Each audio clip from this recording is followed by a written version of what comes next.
Previously on Magic Emperor, our hero shattered the cursed arena, defied the system's lethal algorithms, and unleashed a spell as the enemy's legion erupted, threatening the realm's very soul.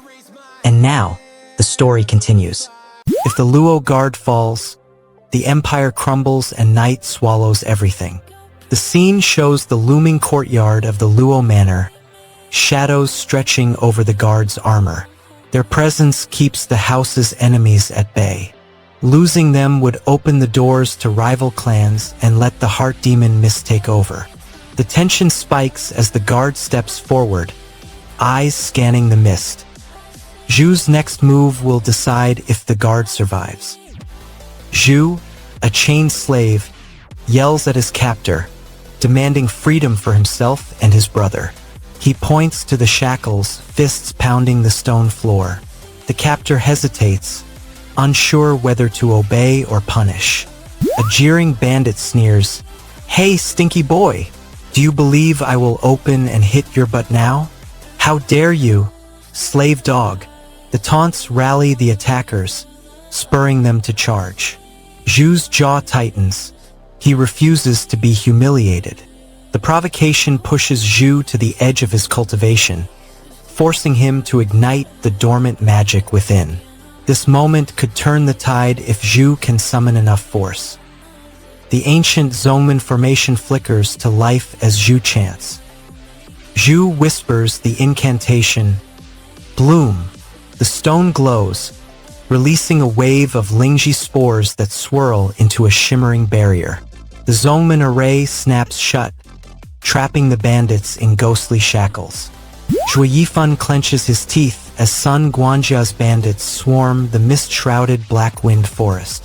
With a single chant, he ignites the first-level Zongmen array, Lingji spores blooming like ghostly lanterns. Chains of pure magic snap around the attackers, sealing them behind shimmering gates. The heart demon in his chest roars, yet his resolve hardens. He will protect the Luo Miss and resurrect his empire. Zhu glares at the nearest guard and declares his intent to punish anyone who harms the heir.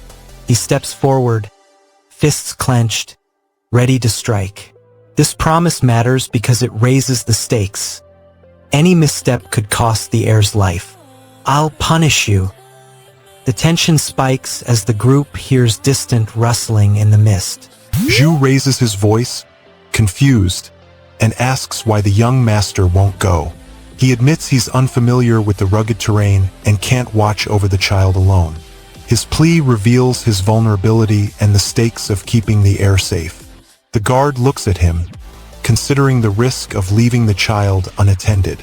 Zhu's desperation forces a quick decision. "What? I'm not used to the terrain here, and if you don't come along, can look after this child." The bandit horde closes in, and the next clash will decide the heir's fate. A Luo guard grabs Zhu's arm and warns him not to leave the line. He says, "If you go, it's the same as dying." The enemy commander scoffs, declaring his troops, "A bunch of rubbish can't match Zhu's strength." He mocks Shuafan, confident his forces will crush the slave.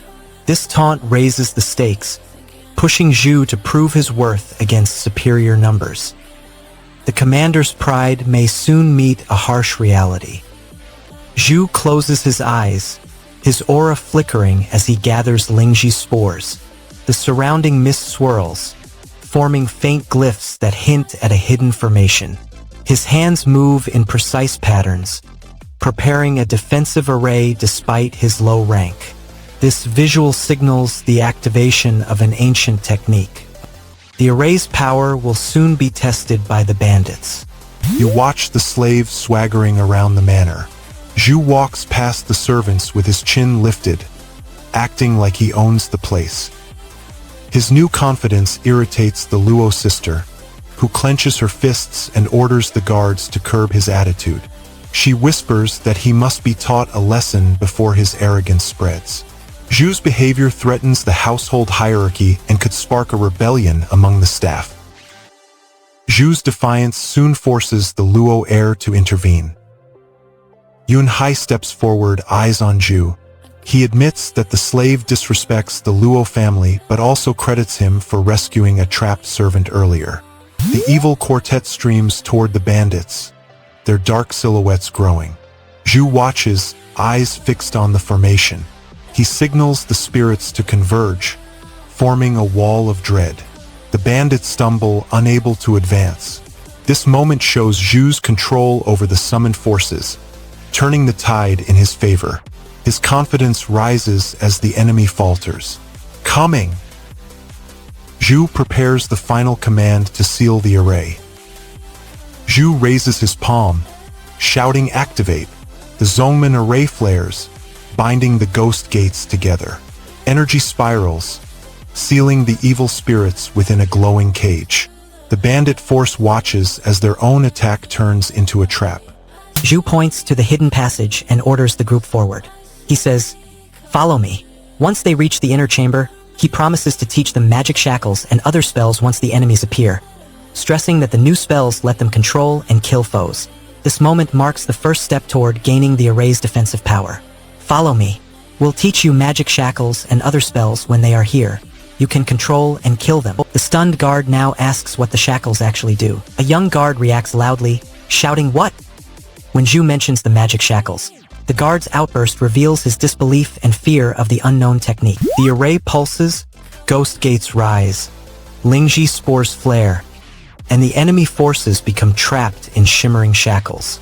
The formation's energy spreads across the battlefield, sealing the attackers one by one.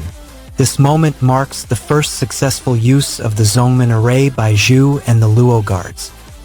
Sun Guanjia leads his bandits into the thick fog of the Blackwind Forest. The mist obscures the path, making every step uncertain. Zhu watches the newcomers from the hidden clearing. He notes their disorganized march and the tension in their voices.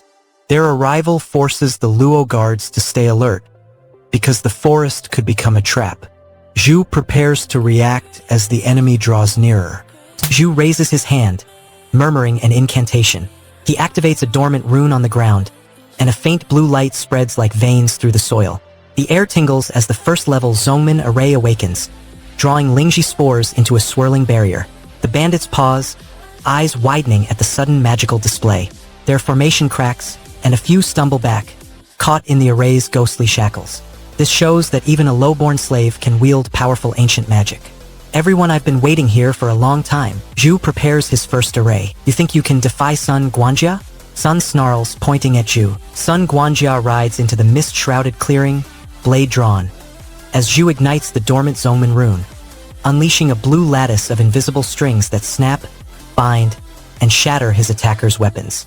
Zhu's desperate gamble stakes his very freedom, turning the battlefield into a glittering cage that saves the Luo guard's life, while his own survival hangs by the thin threads of his own magic. Sun Guanjia roars a retreat order, yet his remaining bandits vanish into the fog, leaving Zhu surrounded by unseen forces and a looming threat that promises a blood-soaked showdown beyond the misty woods. The comments section doesn't lie. This community is insane. Subscribe to Manwa with Hari and see for yourself. Zhuofan and Sun Guanjia stand in a dim forest clearing. Sun points toward a distant ridge and shouts the command. He tells Zhuofan to go to the old shrine. Zhuofan hesitates, eyes flicking to the swirling mist. Sun's tone stays sharp, forcing him onward. The order matters because the shrine holds the relic they need to break the heart demon's hold. Go to the shrine. Sun Guanjia still has a trap waiting. Shui Yifan awakens in the Luo mansion, his demon emperor aura flickering against the soot-stained kitchen. The heart demon clings to his pulse, forcing him to sweep the marble floors while the lone eldest miss watches, eyes glinting with secret ambition. Sun Guanjia nods, then offers the two captured warriors as his part of the bargain. He extends his hand, the fog swirling around the captives' forms. The offer promises a chance to rescue the missing allies, but it also risks handing over valuable prisoners to the enemy. Zhuofan weighs the cost, aware that any misstep could doom the Luo family's resurgence. The exchange sets up a deadly trap. "I will hand over those two to you." The trap looms, and Juefan must decide quickly. The two captives fade into the crimson mist as Sun Guanjia releases them. Juefan watches, his breath shallow, as the fog absorbs the figures. Sun Guanjia points out that two captives hide together at one end of the rope, while the other end remains empty. He explains that this arrangement forces the opponent to guess which side holds the prisoners. It also shows Sun's willingness to gamble with innocent lives. Now two of them are hiding in one end of this rope, but in the... Juefan prepares to use his skill to trace the rope's twists. Juefan claims that the middle of the rope is full of twists, and only he can tell which path leads to the hidden captives. He emphasizes his unique perception, suggesting he can navigate the maze where others cannot. Sun Guanjia lets out a harsh laugh, echoing through the mist. He mocks the situation, saying the plan is already doomed. Juefan remains silent, his focus on the rope's dim glow. The laugh underscores the growing desperation as the crimson fog threatens to consume them. This matters because the mockery fuels Juefan's resolve to prove the red rope can still guide them. Ha ha ha ha ha ha ha. The looming throne of the Nether Emperor appears faintly in the fog, promising the next trial. Lightning erupts from the ancient altar as Zhui Yifan shatters the binding rune, forcing the heart demon mist to scream. Juefan lunges forward, pointing a finger at Sun Guanjia, shouting his name. The call cuts through the lingering fog, demanding a response. Sun's eyes flicker, caught between anger and fear. Juefan's accusation forces Sun to choose between continuing the charade or revealing his true intent. The name call raises the stakes, as any slip could trigger the hidden trial's next phase. Sun Guanjia. Sun must now decide whether to fight or confess. Sun Guanjia draws a concealed blade, its edge glinting in the dim light. He steps back, letting the crimson fog curl around his feet. Juefan watches, hand ready to grasp his own wand. The stone throne pulses brighter. Runes flare and form a thin circle around Juefan and Sun Guanjia. Crimson fog swirls closer, obscuring the edges of the arena. The barrier pushes them inward, limiting their steps. Both raise their weapons, eyes scanning for an exit. The atmosphere feels heavy, but no one moves yet. The red rope that tethered them hangs loose, unseen. The rope's fate will soon change everything. Sun Guanjia gasps as he spots the broken red rope. He shouts that the rope is cut and Pang Tong Ling vanished. Panic spreads. The crimson fog thickens, swallowing the forest path. Zhua the area, realizing their allies are disappearing. Juefan commands everyone to stay alert as the fog shifts. The surroundings for any movement, fearing hidden threats. The air crackles with a low hum, suggesting unseen forces are nearby. This matters because any lapse could let the fog consume them completely. Stay alert. What's around? A concealed enemy is about to emerge from the mist. Juefan asks where the vanished allies went, his voice echoing in the fog. Sun Guanjia looks confused, searching the red haze for clues. Their inability to locate the missing comrades heightens the danger. This matters because finding the lost allies could turn the tide against the fog's trap. Where did? Juefan steps forward, offering his aid. He tells Sun Guanjia he will help the miss.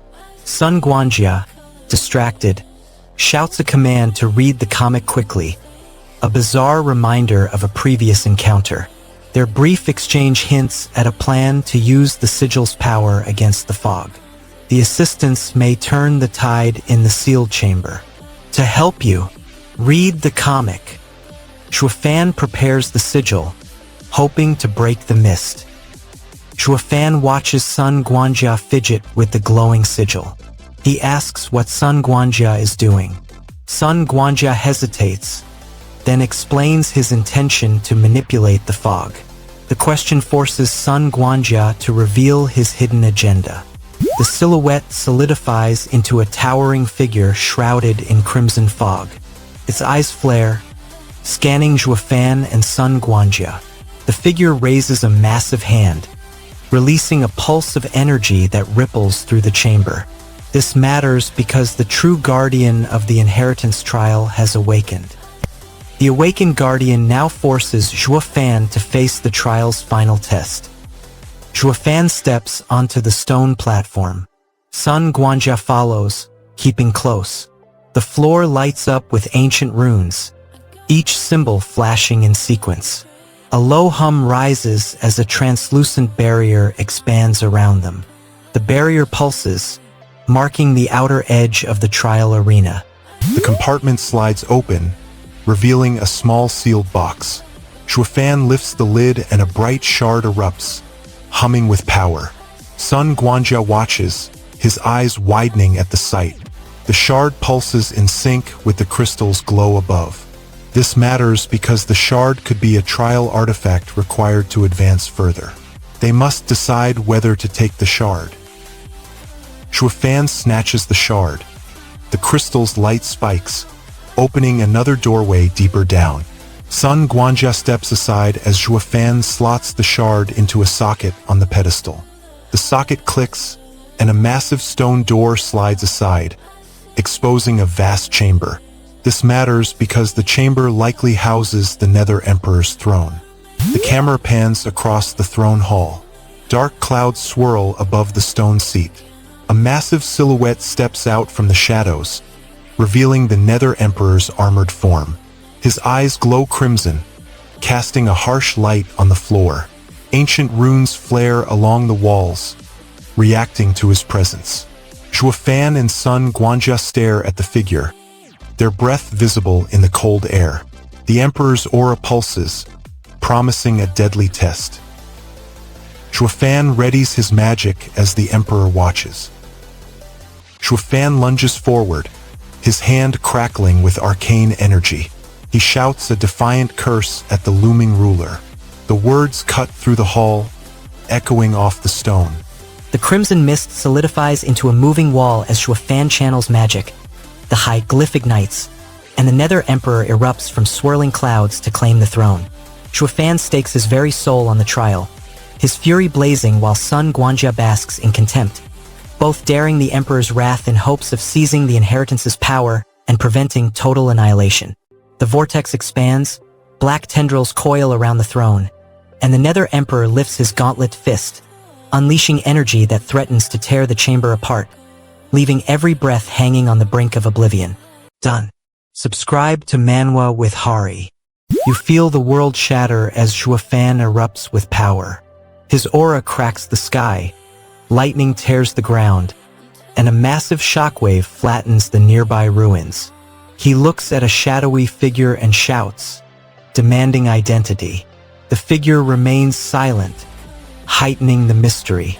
This eruption marks a heretical transformation that could expose his secret to the Imperial Council. After all, the energy coalesces into a radiant aura, flooding the room. Zhuofan feels the full might of the spectacular powerful level surge through him. Miss Luo watches, her expression shifting from awe to dread, realizing the power may be too much to command. This matters because mastering this level could let them overthrow the Kai family, but failure means catastrophic backlash. Spectacular, powerful level. Stay sub to Manwa with Hari, or you'll miss the climax. Zhuofan still hasn't mastered the new power. The blinding white flame engulfs Zhuofan, then erupts outward. The ground trembles, cracks spider across the courtyard. The heart demon fully manifests, its dark wings flaring. Miss Luo's protective sigil shatters, scattering glyphs. Zhuofan and Miss Luo channel the new energy together. Their combined aura flares into a bright, gathered strength level, sign that spreads across the room. The surge stabilizes the broken array, making the barrier against the heart demon solid for the first time. This matters because a stable array lets them control the breakthrough and plan their next move. Our strength now matches the array.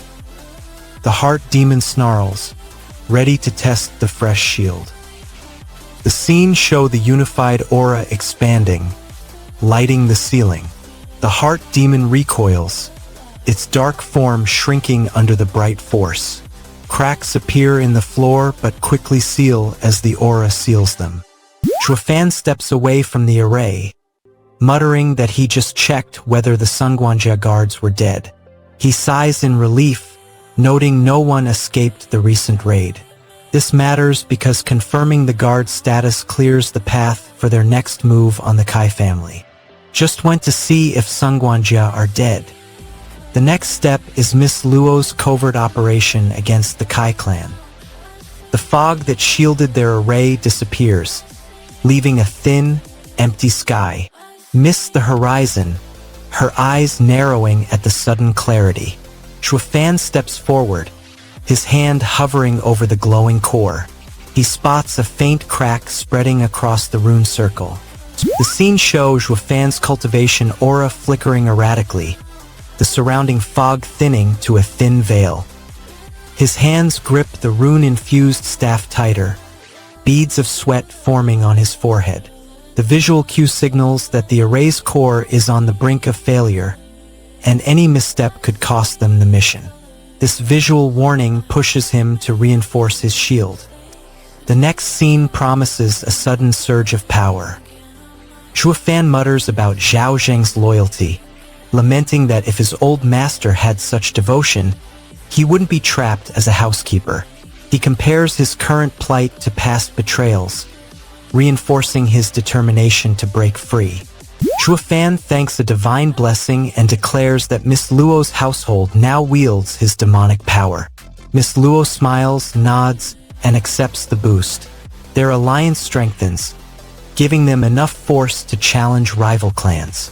This matters because the Luo family gains a supernatural edge that could turn the power balance. God bless Miss Luo family. Now we have Brother Zhuo's power. Their next move targets the Kai clan's totem. Miss Luo declares the rise of her family is imminent. Shuofan stands beside her, feeling the surge of newfound authority. They both look toward the horizon, ready to expand their influence. Allies watch, waiting for the signal. The power shift could unsettle nearby clans. Shuofan and Miss Luo slip through narrow alleyways, cloaked by a low-level concealment array. They glance at lantern-lit streets, noting patrols and hidden guards. Shuofan gestures to a concealed gate leading to the Kai estate. Miss Luo pulls a small crystal, activating a silent alarm jammer. Their footsteps remain silent, breaths controlled. They reach the outer wall and ready a scaling rope, preparing to breach the perimeter. This first hurdle must be cleared to reach the totem. A guard spots a shadow, raising the alarm. A street vendor shouts, pointing at a fresh comic poster, drawing the attention of two low-level guards. The guards glance away from the wall, giving Shuofan a brief window. The hidden guardian advances, its aura sweeping the area. Miss Luo leans in and whispers, "Master," to Shuofan, urging him to stay focused. Shuofan adjusts his low-level array, masking their presence. The Guardian's detection field intensifies, searching for any sign of intrusion. Their stealth hangs by a thread. A misstep will trigger the totem's defense. "Master!" Shuofan readies a counterspell. Miss Luo glances at the glowing totem, then looks directly at Shuofan. She says, "You can be sure that your old friend is already there waiting for you." She hints that the heart demon, or another hidden ally, has positioned itself near the totem. Miss Luo turns to Shuofan, eyes sharp, and asks if they will go directly to the Kai family's estate. Her question forces a decision on their route and timing. Shuofan considers the risks of a swift move versus a cautious approach. Their answer will determine the speed of their assault on the powerful clan. The choice could tip the balance of their covert operation. Are we going straight to Kai family now? Shuofan prepares to answer and set their course. Fan tells Miss Luo they cannot approach the Kai family directly. He says he and Yunhai will go ahead, meet the Kai members first, then return to fetch Miss Luo. Fan darts toward Miss Luo, breath ragged. He grabs her wrist, eyes bright, and declares he's heading straight to her now. His urgency signals he's ready to act on the plan before the Kai clan's totem. The rush shows his resolve to reclaim power. I'm going to you now. He's about to open the secret passage beneath the manor. Miss Luo sighs, eyes narrowed, and asks why Fan is acting like a child. Fan snaps back, saying if she sees him as unsightly, she can discard him. The sharp exchange reveals rising tension and tests their partnership. Their words could fracture the alliance needed to seize the totem. You think the Jade is real, but it's not. Fan points at the Jade and declares it fake. Miss Luo laughs, saying he has only seen it once and mocks his certainty. Their clash shows they still disagree on the Jade's value.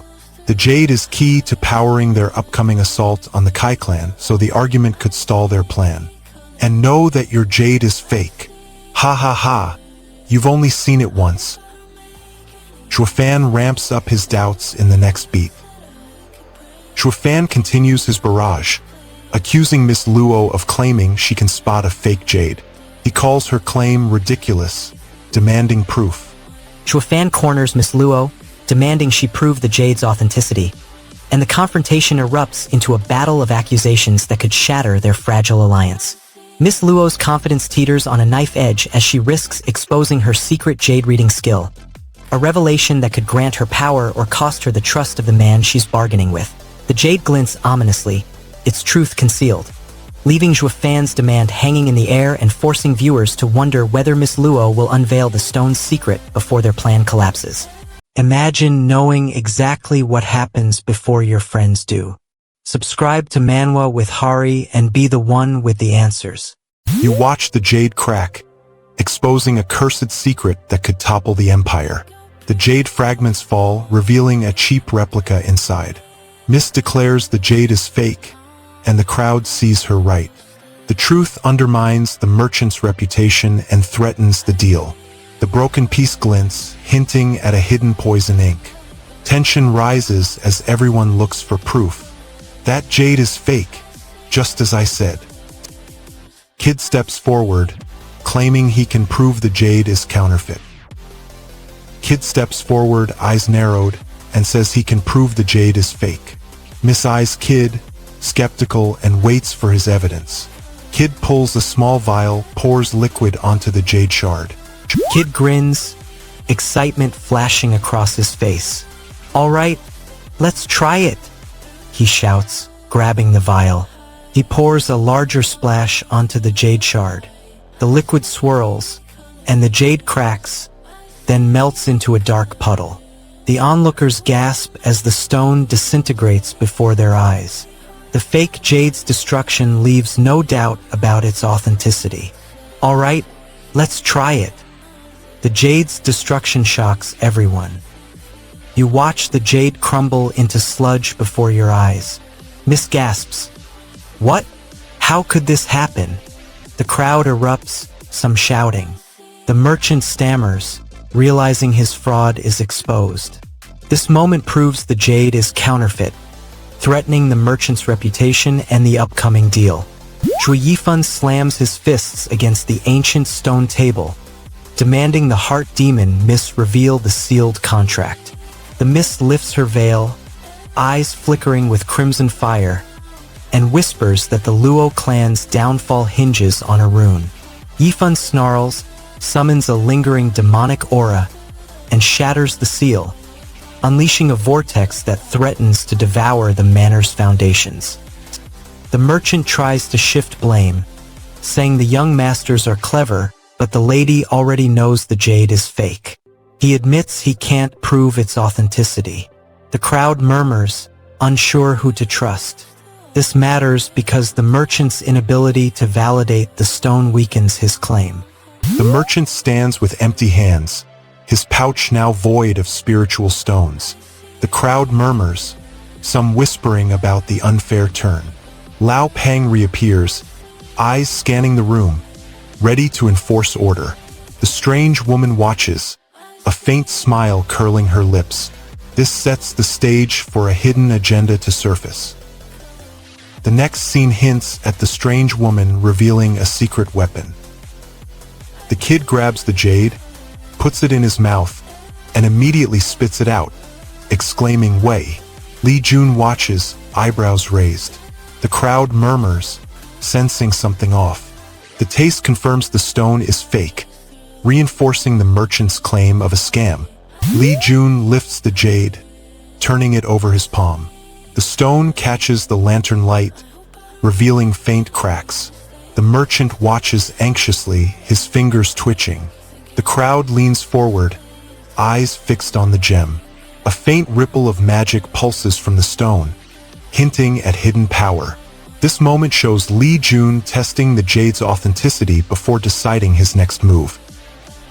The merchant still hopes to sell it at a profit.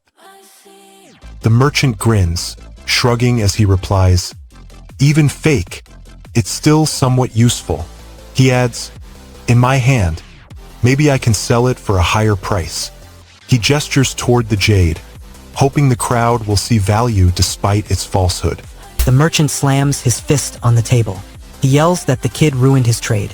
He claims the kid is the one who destroyed his business. The accusation fuels the crowd's anger. The kid looks shocked, but the merchant refuses to back down. Their argument threatens to turn the inn into a full-blown brawl. Nonsense. Are you not the one who destroyed my business? The bouncer watches, ready to intervene. The merchant points a finger at the kid, demanding compensation. He says the kid must pay for all the loss caused by the failed deal. The kid protests, but the merchant insists the transaction fell through because of the kid's mistake. The merchant urgently calls out, "Lao Pang, guard the door. No one gets in." Lao Pang nods, stepping to the entrance, his arms spread wide. He replies, "No problem," and plants himself firmly, blocking the doorway. This action secures the area, preventing the thug and his allies from storming in.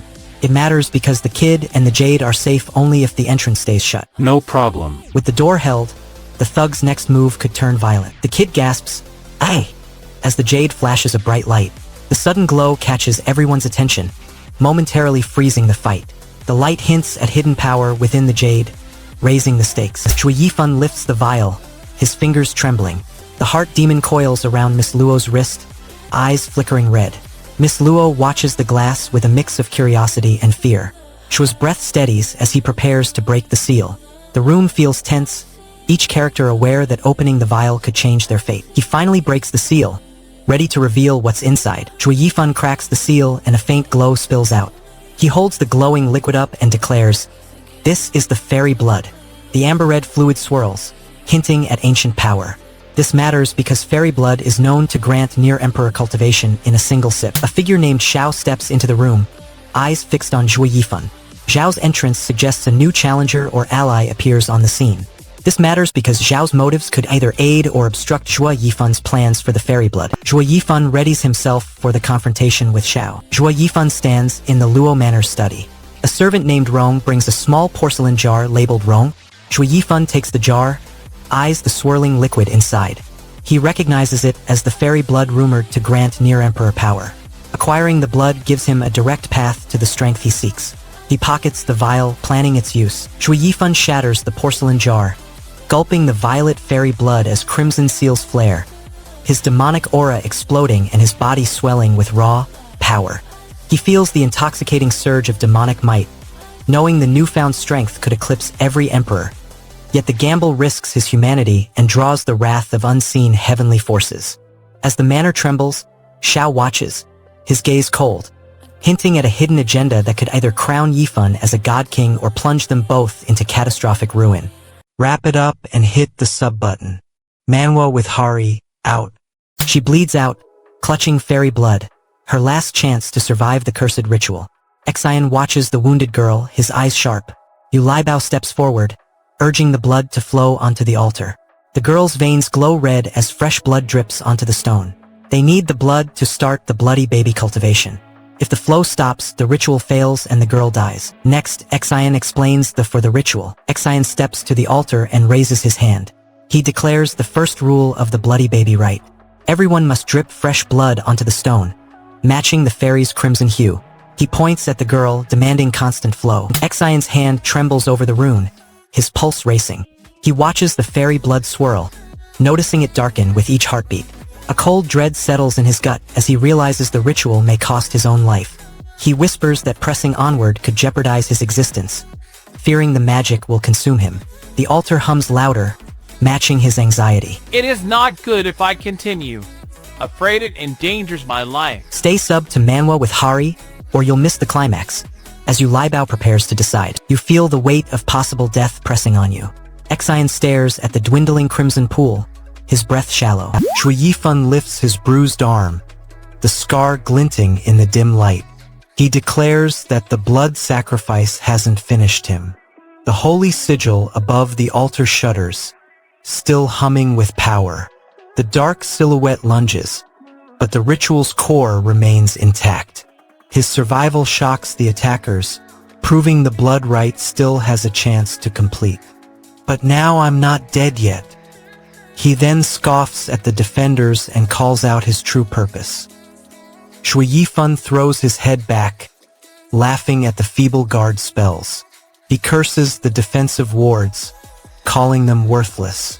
He raises his palm, demanding the holy flame to rise.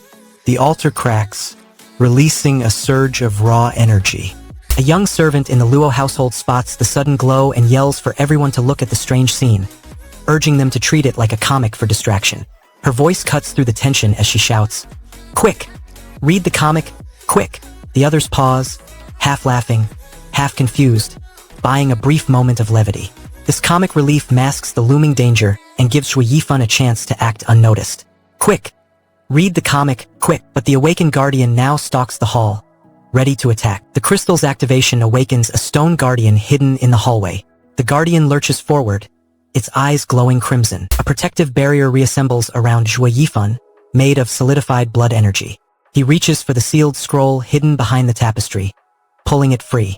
The scroll vibrates, releasing a pulse that syncs with his heart demon.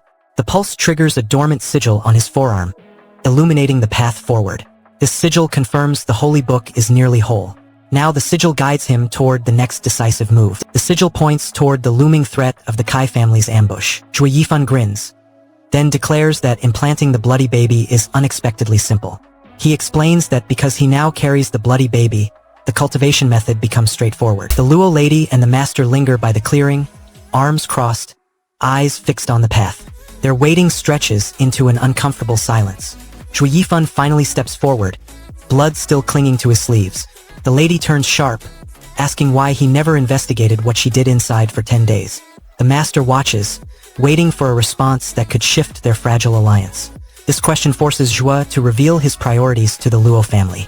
"Why don't you wonder what I did inside for 10 days? Shui Yifan's next move could either earn trust or spark conflict. Shui Yifan lifts his head, voice steady. Shui Yifan steps forward and announces, "And this is the Luo family housekeeper, Zhu. Young lady, you are our guest." A young lady in the hall blinks, then asks, "When did I become a household servant of the Luo family?" Zhu's claim of being a housekeeper clashes with the lady's confusion. It reveals his false cover and the risk of being exposed to the Luo matriarch. The lady's skepticism pushes Zhua to defend his disguise. A servant whispers, 8 days ago, Kaiji said you were a household servant of the Luo family." Another voice adds, "It seems misintroduced you to him. Congrats." The gossip spreads through the corridors, confirming Zhu's new role as a servant. Zhua reflects that the Luo household may no longer be a safe haven. He thinks the family's betrayal feels like a cruel thesis written for his suffering. The room, noting the guard's cold stares and the servant's silent obedience. The atmosphere feels like a trap. This matters because his trust erodes, forcing him to rely on his own strength instead of the family's protection. A sudden movement hints the guard will act. Two scenes show Zhu's clenched fists and a flash of energy behind his eyes. The guard lunges forward, hand gripping Zhu's cloak. The tension spikes as Zhu's aura flares faintly, hinting latent power. Yuna darts across the courtyard, clutching a cracked grimoire while Li Jun chants volatile sigils. Master Huan steps forward, brandishing a glowing staff, and channels lunar energy into the darkened sky. Varkas looms behind a shattered tower, his demonic aura scorching the ground. Chancellor Quan watches from a balcony, smirking as the holy book flickers with power. Princess Luna raises a sapphire shield, deflecting the initial wave of shadow. The Luo sister leaves the manor to find her fiancé. She wanders into the Kai estate. The head of the Kai family intercepts her. He orders her to return to Luo and cancel the marriage contract. This threatens Luo's political alliance with the Kai clan. Exine, hidden in the shadows, mutters Chao Ting Ji as he watches the chaos. His whisper hints at a secret code between him and the servant. The phrase distracts a guard, who pauses to listen. This moment buys Zhuo Yifan extra seconds to push forward. The cryptic line matters because it reveals Exine's hidden role in the infiltration. Chao Ting Ji. Zhuo Yifan steps away from the heated discussion. He raises his hand and says, "This problem has nothing to do with me." The Luo elders stare, surprised. Their faces show uncertainty about his refusal. The comment signals a possible split in the alliance, risking the Luo family's defense against the Kai threat. Zhuo Yifan's next move could force the Kai family to act. A young servant named Exine darts into the courtyard, waving a scroll.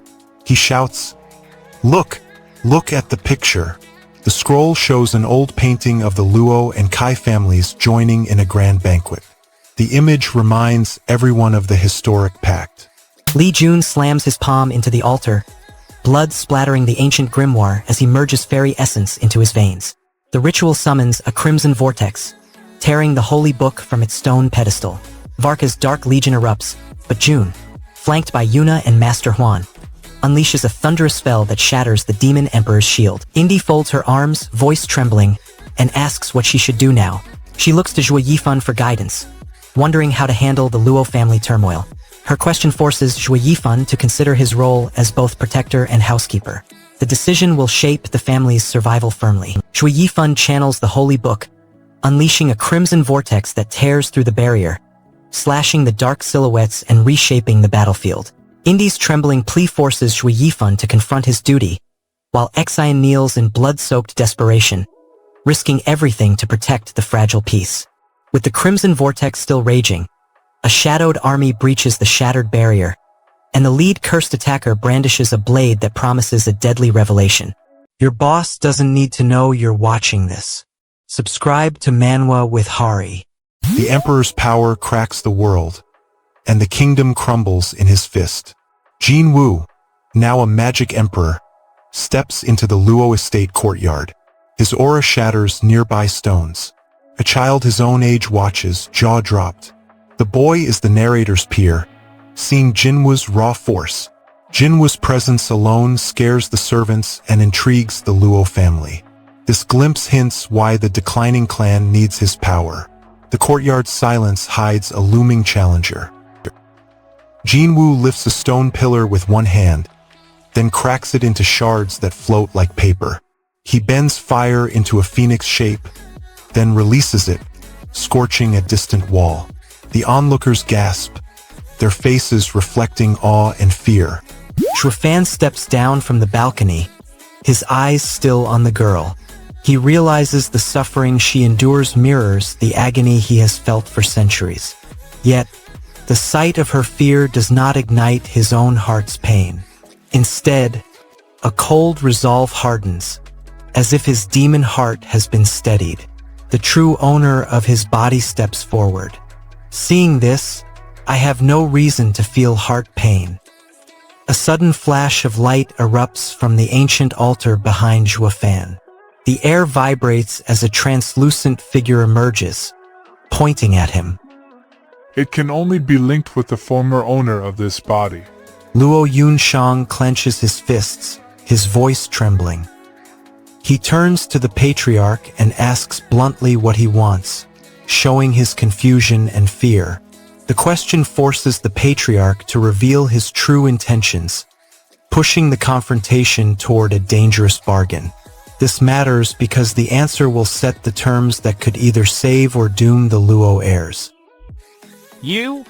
A blinding flash erupts from Zhuo Yifan's eyes, revealing a hidden eye skill. The stolen lightning phoenix fragment shatters, scattering shards of bright energy across the room. Luo family members gasp, clutching their chests. The patriarch staggers back, surprised by the unexpected power. The heart demon misflinches, her eyes wide with awe. The shattered fragment points toward a deeper secret in the desert sanctuary. Zhuo Yifan lands his palm on the cracked sigil. His aura flares, casting a red glow over the marble floor. The sigil bursts into embered shadows that swirl around Arya Luo. Arya gasps, eyes wide, fists clenched. Luo Yunshang steps forward, his resolve hardening. Luo Yunshang steps forward, fists clenched, and yells, "I will not let you go!" He lunges toward the patriarch, intent on stopping any further attack. His resolve inspires the Luo retainers, who rally behind him. This decisive move could end the patriarch's reign of terror and protect his brother's life. "I will not let you go." The patriarch snaps his fingers, summoning a hidden blade from the shadows. A nearby guard, caught in the sudden surge of power, collapses with a guttural, "Ugh." He clutches his chest, overwhelmed by the shockwave from the patriarch's hidden blade. The guard's fall demonstrates the lethal reach of the newly revealed technique. The black smoke fills the hall after the shattered blade triggers a hidden trap. Zhuo Yifan steps forward, his aura flaring brighter. He places a hand on the ancient sigil on the floor. Red light spreads from his palm, sealing the broken blade's wounds. The darkness recedes, revealing the stunned crowd. Luo Yunshang readies his palm, electricity crackling. The kid's scroll glows, showing the ice-skill diagram. Zhuo Yifan's presence steadies the Luo family. The scene shifts as his hidden power prepares to surface. Zhuo Yifan's next move could expose the hidden eye skill. The car's patriarch steps into the clearing, his cold eyes scanning the hall. An elder servant frowns, noting Zhuo Yifan's youthful face. He mutters that no one expected a butler so young, and that the newcomer exudes mystery. The reaction shows the household's unease about his background. This tension could lead to probing questions or tests of his skill. "I did not expect him to be so young.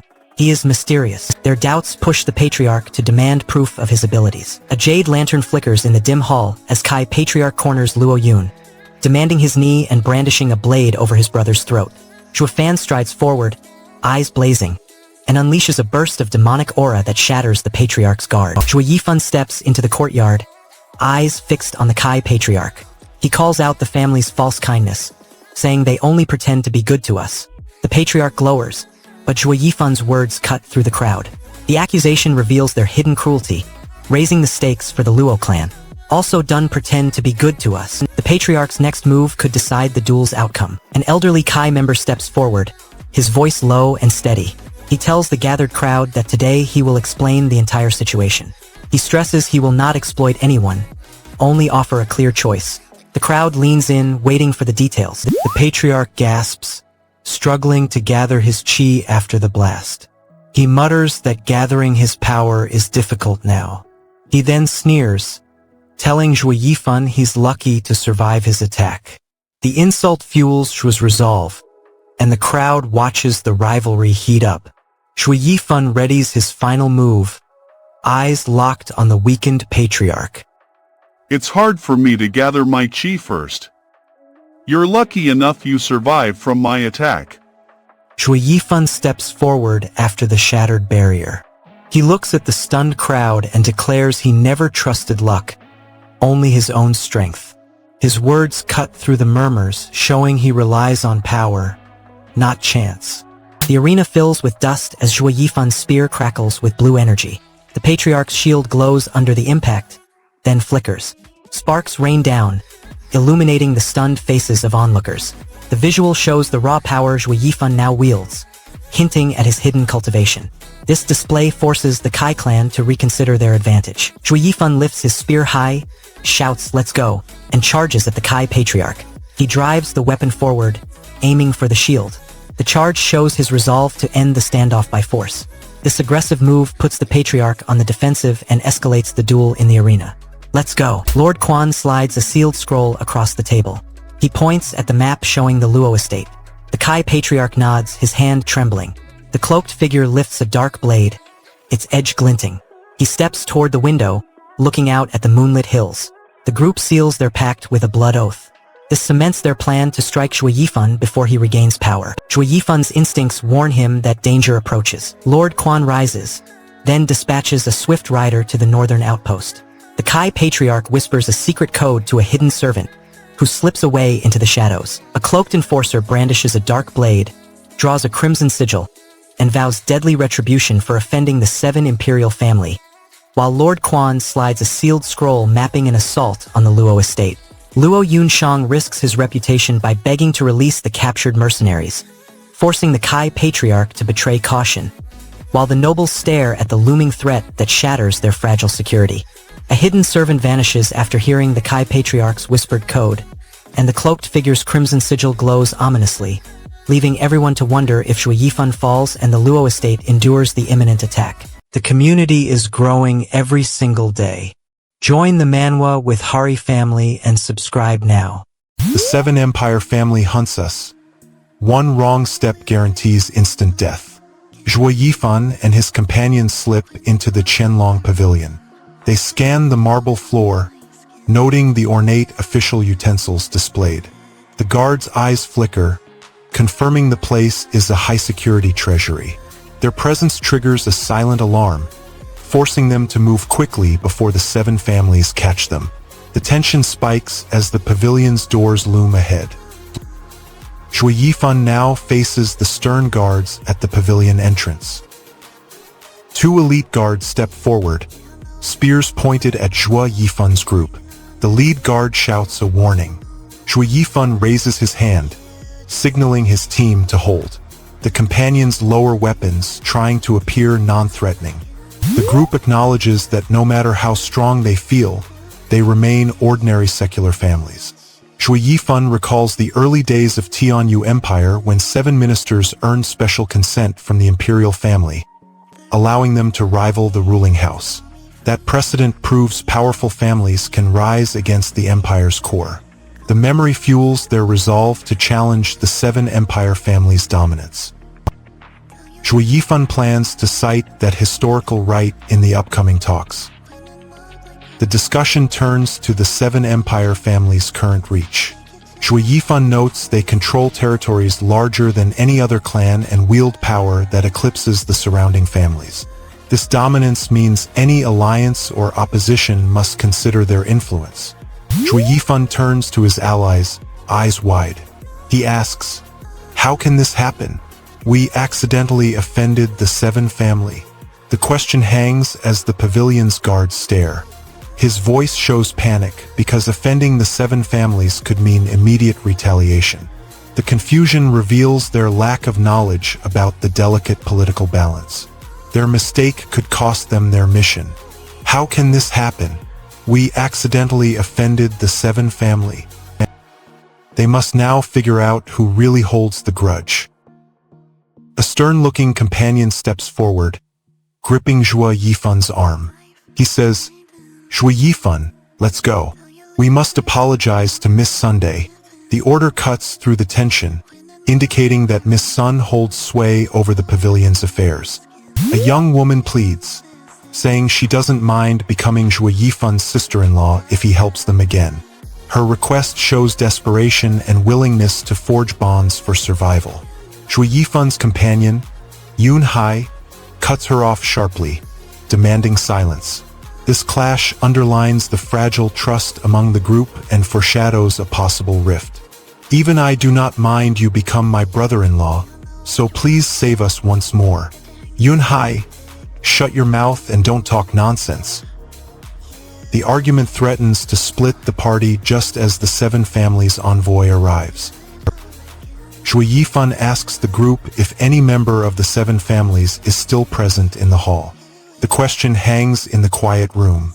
The party reaches the massive stone arch marked Qinglonggura.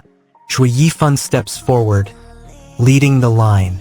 Minwu follows, holding his sword low. The Luo Miss walks beside him, her chain rattling softly. The sign glows faintly in the morning light. Shui Yifan pauses, confirming the location matches his intel. He signals the group to prepare for the gate guards. The pavilion's facade towers, promising wealth and danger. The gate guards now block their path, demanding answers. Two stern guards step from the gate, spears at the ready. Zhuo Yifan raises his hand, showing the alliance seal. Minwu tightens his grip, ready to draw. The Luo Miss lowers her chain, eyes fixed on the guards. Zhuo Yifan steps into a side corridor and encounters a wild-eyed man pacing. The man speaks calmly, never meeting Zhuo's gaze. Zhuo frowns, surprised that someone can talk without eye contact. The madman mentions he knows the pavilion's secrets and warns of hidden traps. Zhuo's curiosity spikes, because the information could help them breach the pavilion. First time I meet a madman. How can he talk? The madman hints at a hidden passage leading deeper. A stern guard blocks the entrance, arms crossed. He looks at Zhuo and his companions, then mutters, "Luo family? I've never heard that." He then turns to his comrades and declares, "I don't see any reason to let you in." Zhuo Yifan leans toward Luo Miss, his voice low. He calls her simply, "Miss," and asks if she can open the side door. Luo Miss stays stoic, eyes scanning the crowd. She does not answer, forcing Zhuo to act on his own. Their strained partnership shows the pressure on both. Zhuo must decide whether to risk the secret passage alone. A hidden trapdoor creaks as Zhuo tests the floor. "Miss!" The creaking trapdoor could give Zhuo the edge he needs. Two guards huddle near the entrance. One whispers that the new arrivals came here to make trouble. The other glances at Luo Miss and asks, "Isn't she?" Their suspicion targets Luo Miss, threatening her safety. A guard eyes Zhuo Yifan and asks if the boy traveling with the young miss is his friend. He looks shocked, saying, "No way! How could the young miss trust him?" The guard's suspicion highlights the pavilion's strict security and the difficulty Yifan faces to gain entry. The guard's doubt pushes the officials to enforce the pavilion's rules. An official explains that anyone who fails the pavilion's requirements will be expelled automatically. A nearby subordinate laughs and says, "That's for sure." The rule reinforces the high stakes for Yifan's sales attempt and warns that failure means immediate removal. The tension rises as Yifan realizes he must meet every condition. The miss points to the inscription on the stone, saying, "Not wrong. Was that writing drawn by Zhu last night?" She compares the script to Yifan's known calligraphy. Yifan nods, confirming he etched the symbols himself. This matters because it proves his involvement and may give him leverage to claim ownership of the item. The pavilion chief now steps forward, demanding an explanation. The young miss stands rigid, eyes narrowed. She watches Yifan place the stone on the pedestal, then steps forward and blocks his hand, refusing any outsider to touch the item. She pushes the table aside, demanding he set the stone himself. Miss Long slams the stone onto the pedestal, declares a price of 100,000 spiritual stones, and forces Yifan into a bargaining showdown that reshapes the power balance in the marble pavilion.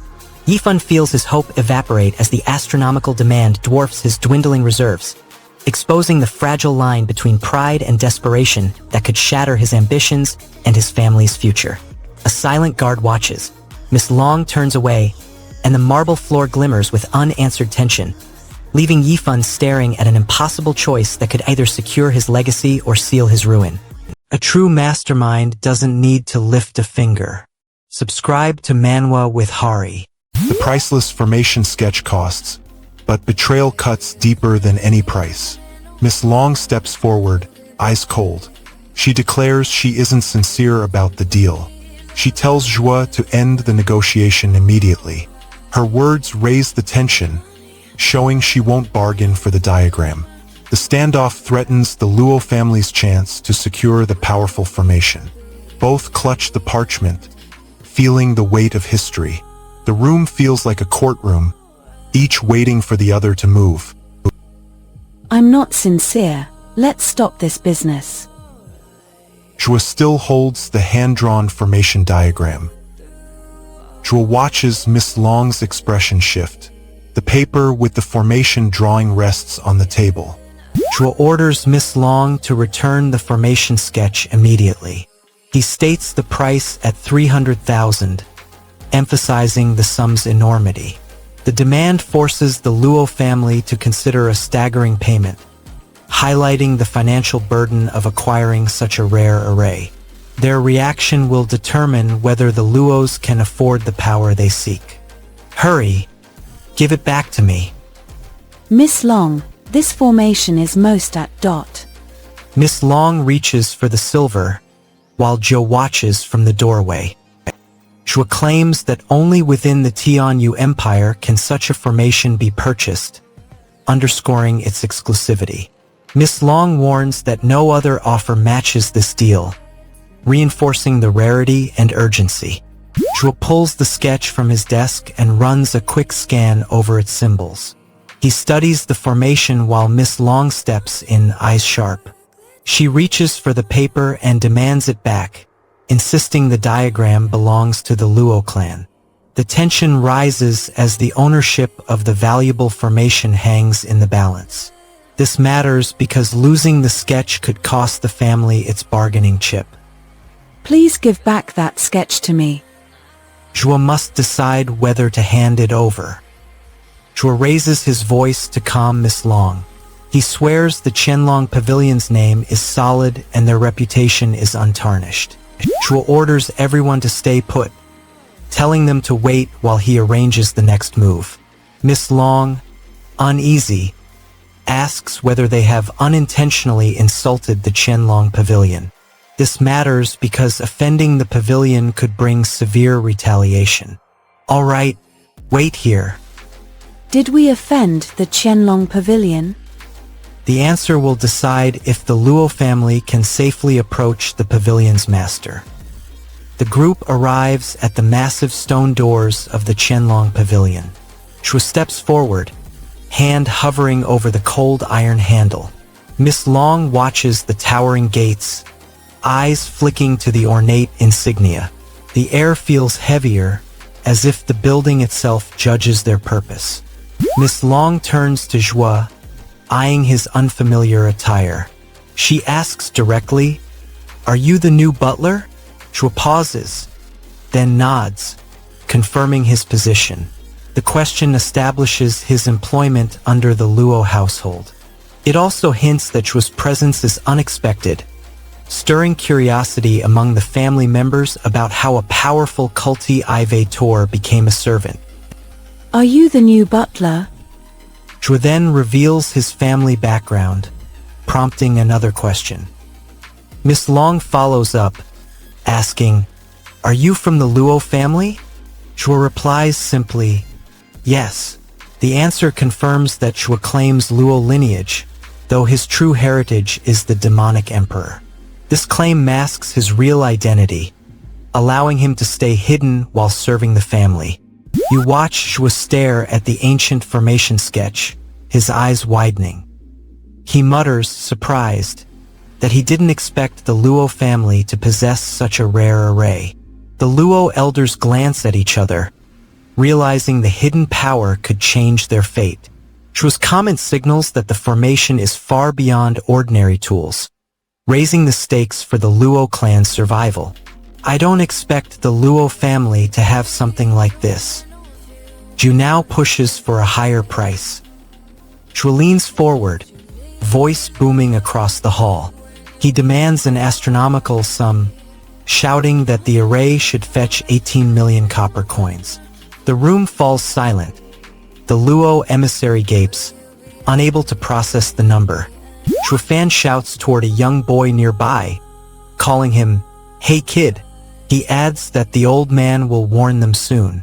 His voice cuts through the tense room, drawing attention away from the bargaining table. Chua's involvement hints that he may influence the outcome and protect the Luo's interests. "Hey kid." The old man's warning looms as the deal hangs in balance. The scenes show the old man raising a finger, his eyes sharp. The Luo elders lower their heads, shoulders slumped. Fan watches, his gaze fixed on the old man's hand. A faint glow surrounds the formation sketch on the table. The scene builds anticipation for the next move. Miss Long steps forward, noting the Luo family's support and saying they need not fear their decline. She stresses that the Luo's future looks secure with allies like Zhua.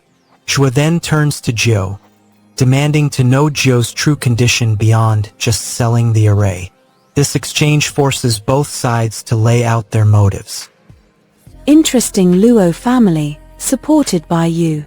No need to worry about their rise. Stand up, boy. I know you, Qianlong Pavilion, aren't just selling this array. What's your condition? The price of the formation will soon be revealed. Jiu folds his hands, eyes steady, and announces the cost of the first-level formation. Jiu orders everyone to examine the sketches closely, warning that this may be the sole array remaining in the Tianyu Empire. He stresses its uniqueness and why the pavilion demands such a premium. The revelation forces the Luo family to consider drastic measures to secure the asset. This sets the stage for a desperate loan or sacrifice. Look at these sketches carefully. The Luos now face a crucial decision about borrowing the funds. Zhui Yifan storms the Luo Manor kitchen, clutching a cracked jade talisman. He slams it onto the stone counter, demanding the miss reveal the heart demon's secret pact. Miss Long trembles, yet her eyes blaze with defiance. Two scenes focus on the ancient formation diagram. The parchment glows faintly, runes pulsing with a soft amber light. Close-up reveals a complex lattice of symbols, each intersecting at a central point. Small ink notes annotate the array's activation conditions. A faint watermark of the Qianlong Pavilion's crest sits in the corner. The Luo representatives stare at the diagram, realizing its power could shift the balance of the continent. The final scene flashes a reminder to check the site for the next chapter. The page ends with a promotional banner urging readers to visit the site for the upcoming chapter. It displays the URL www.xyz and a stylized logo. Shua spreads the glowing parchment, declares the ancient formation a priceless bargaining chip, and commands 4 elite guards to shield the Luo clan while demanding the sketch itself as payment for their crushing debt. Miss Long gasps, her hand over her mouth, realizing the pavilion's greed could bankrupt the Luo family and shatter her hopes, while Joe's solemn uncle claim underscores a power struggle that could cost them everything. The parchment's amber runes pulse ominously, hinting at hidden forces, and the pavilion's true intent remains veiled, leaving viewers to wonder whether the Luo clan survives the bargain or falls into a deeper, unseen trap. They thought they could use him. They were wrong. Subscribe to Manwa with Hari. His arrogance shatters the ancient seal, and the Empire now bleeds magic. The Sun Clan banners rise on the hill behind Luo Manor. Hundreds of armored soldiers pour down the mountain path. Their spears glint in the dusk. Zhui Yifan watches from the courtyard, eyes narrowed. The Luo family's dwindling guards tighten their grips on the doors. The encirclement signals the clash that could decide the family's fate. The Sun Clan commander steps forward, sword drawn. Zhui Yifan turns toward the courtyard walls. He sees Sun soldiers forming a tight circle around the manor's east wing. Their leader shouts orders, demanding the Luo family's surrender. Zhui Yifan clenches his fists, refusing to yield. You hear the Sun commander's vow to crush the Luo family. He tightens his grip on his sword, voice low and threatening. I will not forget what you did at the residence. He steps closer, eyes burning. I will stop the Luo family here and destroy you all. This matters because the commander promises a full assault, raising the stakes for the Luo heirs. Zhui Yifan's resolve will soon be tested. Zhui Yifan breaks the seal with a roar, his aura flaring despite the darkness. He lunges forward, shadowy palm crackling, shouting his name. Zhui Yifan.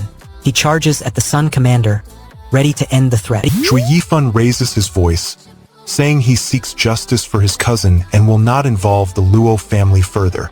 He offers a bargain. Hand over the butler and no one will be harmed. The proposition shows Shua's willingness to compromise, but also raises the stakes of a possible betrayal. Hand over the butler. I promise no harm. Miss Luo doubts the promise and pushes for a stricter deal. Shua presses the argument, insisting the current arrangement isn't a simple trade. He warns that if the butler isn't returned, they may have to destroy the Sun family's forces.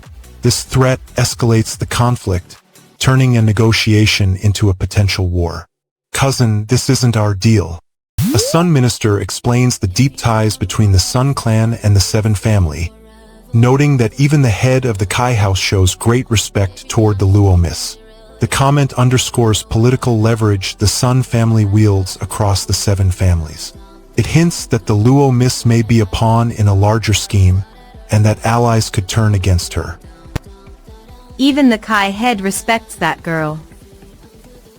The Sun clan prepares to use that respect to pressure Luo. Zhui Yifan steps forward as the Sun forces close in. He fixes his gaze on the Sun commander and shouts his challenge. The chi pressure feels 6 times heavier, crushing Zhui Yifan's chest. He staggers, eyes flashing with pain, yet he holds his stance. The Luo miss rushes forward, concern etched on her face.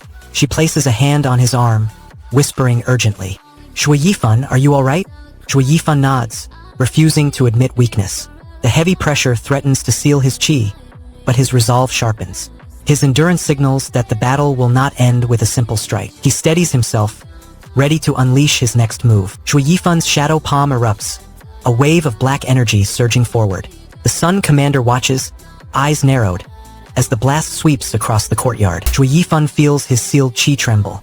He clenches his fists trying to break the seal. Luo miss lifts the comic book high, shouting Kwaikan Manhwa. The Sun soldiers' heads snap toward the bright pages, momentarily distracted. Their formation loosens, leaving a gap. Zhui Yifan uses the pause to gather inner darkness, a faint black aura spreading across his palm. This brief opening could let him unleash the shadow palm before the seal fully recovers. The Sun commander's next order could close the gap. A Sun family member warns her cousin about the danger. She points to the battle, saying the cousin must stay careful because Uncle Cairo was also injured by the same foe. Zhui Yifan draws his sword, eyes blazing, and likens fighting demon cultivators to battling a horde of madmen.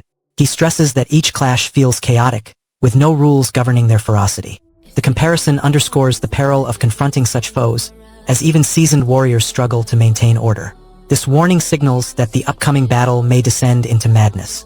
His urgency now drives him to act before the fight erupts. Against them is no different from a group of madmen. Zhui Yifan grips his blade tighter, breathing heavily, and shouts that he must finish his task quickly. The battlefield, seeing Sun troops closing in on the Luo estate. Zhui Yifan clenches his fist, channels cursed energy, and shouts, 00010 shadow palm. The air ripples as dark force surges forward. The Luo miss, eyes wide, gasps, "What?" Her shock shows the technique's rarity. The shadow palm slams into the Sun enforcer, cracking his armor. The clash proves Zhua can still unleash power despite the seal. 00010 shadow palm. What? The impact forces the enemy to react violently. The shadow palm erupts, black tendrils lashing across the stone floor. Sparks fly as the Sun enforcer staggers, his shield splintering. Shua's allies surge forward, trying to close the gap, but the sealed chi flickers, limiting his follow-up. Luo miss gasps. He will die soon. What are you saying? She fears the seal will end Shua's life. Zhui Yifan clenches his fists, replying, "Unfortunately, if you and I have the same power, I may use my full power." He prepares to unleash everything despite the seal. The Sun enforcer smirks, expecting Zhua's failure. "He will die soon. What are you saying? Unfortunately, if you and I have the same power, I may use my full power." Zhua's full power will clash with the seal in the coming moment. Zhui Yifan stands amid the wrecked hall, blood staining his robes. He clutches his side, grimacing from the wound. A rectangular banner appears at the bottom of the page. Bold text urges readers to check the official website for the next chapter. The scene contains no story action, just a reminder to stay tuned. It separates the battle from the next scene, giving a brief pause before the council's move. Soon the council will unleash its hidden weapon on the battlefield. Shui Yifan, bloodied and wounded, summons hidden chi to unleash a razor-sharp shadow palm that pierces the hall's darkness before detonating into a cataclysmic blast that shatters stone and sears the Sun Enforcer. His defiant grin masks a desperate gamble, as he refuses to kill Miss Luo yet sacrifices his own life force, forcing both allies and enemies to confront the brutal cost of his unyielding pride. As the amber seal spreads across his torso, dimming his lingering aura, the shattered hall trembles, leaving the Sun Clan's counterattack poised to either imprison his power or ignite an all-out war. There are no heroes here, only survivors. Subscribe to Manwa with Hari. He's the only barrier. Any blade aiming for the Luo family must first shatter him. The reckless youngster assassin lunges, unleashing the hidden dragon claw technique. A nearby guard drops dead, blood spilling on the ground. The assassin grins, eyes scanning the crowd. This murder breaks the uneasy truce between the Qianlong Pavilion, Yuming Valley, and the Luo clan. It forces the Luo family to act fast. The next scene shifts to a voice calling out, "Lord." A young Luo servant steps forward, bowing low, and calls Shui Yifan Lord. Shui Yifan turns, his eyes scanning the tense crowd. He sees the tension rising among the factions. Shui Yifan, bloodied from earlier clashes, hears the opponent mock his injuries, asking if he can still face him with those wounds. Shui grits his teeth, refusing to back down. The opponent smirks, confident that the injuries will slow him. This exchange highlights Shui's physical limits and the opponent's psychological tactics. The opponent's next words reveal a hidden plan. The opponent leans forward, saying he already knows what Shui will say next, trying to preempt his response. Shui's eyes flash, indicating he expected this move. This moment shows Shui's strategic foresight and sets up the final confrontation of the chapter. The surrounding elders listen, aware that any mistake could spark a larger war. Shui Yifan steps forward, his eyes sharp, and shouts a warning to the Luo miss. He knows any pause will seal their doom. Shui Yifan's urgency pushes them toward the hidden exit. This matters because hesitation means the heart demon will fully awaken and crush them. If you hesitate now, we lose everything. The miss hesitates, and the danger tightens. The Luo miss watches Shui Yifan's aura flicker and realizes his power is draining his life. She whispers that his borrowed force is killing him. Her words highlight the cost of using the heart demon's energy. This matters because the family must decide whether to keep using a lethal source. He's dying from that stolen power. The Luo miss glares at Shui Yifan, saying, "To protect us, weren't you?" She swallows hard, a silent yen escaping her lips. Yifan narrows his eyes, feeling the heart demon's weight. He grips the scroll tighter, ready to unleash its power. This matters because the miss challenges Yifan's motives, risking internal conflict. Yifan's response will decide if he obeys the heart demon or the family. Shui Yifan receives a thank you from the Luo miss after they repel the assassin. She tells him to pass a message to Master Zhou, the head of the Luo clan. She also says they don't need to send any other guard. Yifan nods, understanding his role as liaison. Luo elders gather in the clan hall, still reeling from the murder. They argue that no one from their modest clan could dare such a bold move. Their disbelief highlights the danger of being blamed for a crime they didn't plan. If the clan is blamed, their remaining allies may abandon them. Their discussion leads to the realization that a small family has crossed a line. The kid, a member of that small family, actually kills a disciple of the Empire's seventh family. The act shocks every onlooker and undermines the seventh family's perceived invincibility. This brazen deed forces the Empire to reconsider security across all valleys. Shui Yifan reveals he set the whole scheme in motion from the beginning. He admits the recent chaos was his design, not a surprise. This shows he controls the board, not the other way around. I planned this from the start. Next, he mentions an ally arriving. Zhuo Yifan confirms Long Jie's brother will soon appear to back him. He also says he has already laid a trap specifically for Yu Quan. By counting on the brother's aid and Yu Quan's distraction, he secures a tactical edge. Yu Quan will walk right into it. He then insults the Luo miss. Zhuo Yifan sneers at the Luo family's eldest miss, calling her a stupid girl. You feel a chill when Zhuo Yifan calls someone the most dangerous person I've ever met. He points to an unseen adversary lurking behind the political games.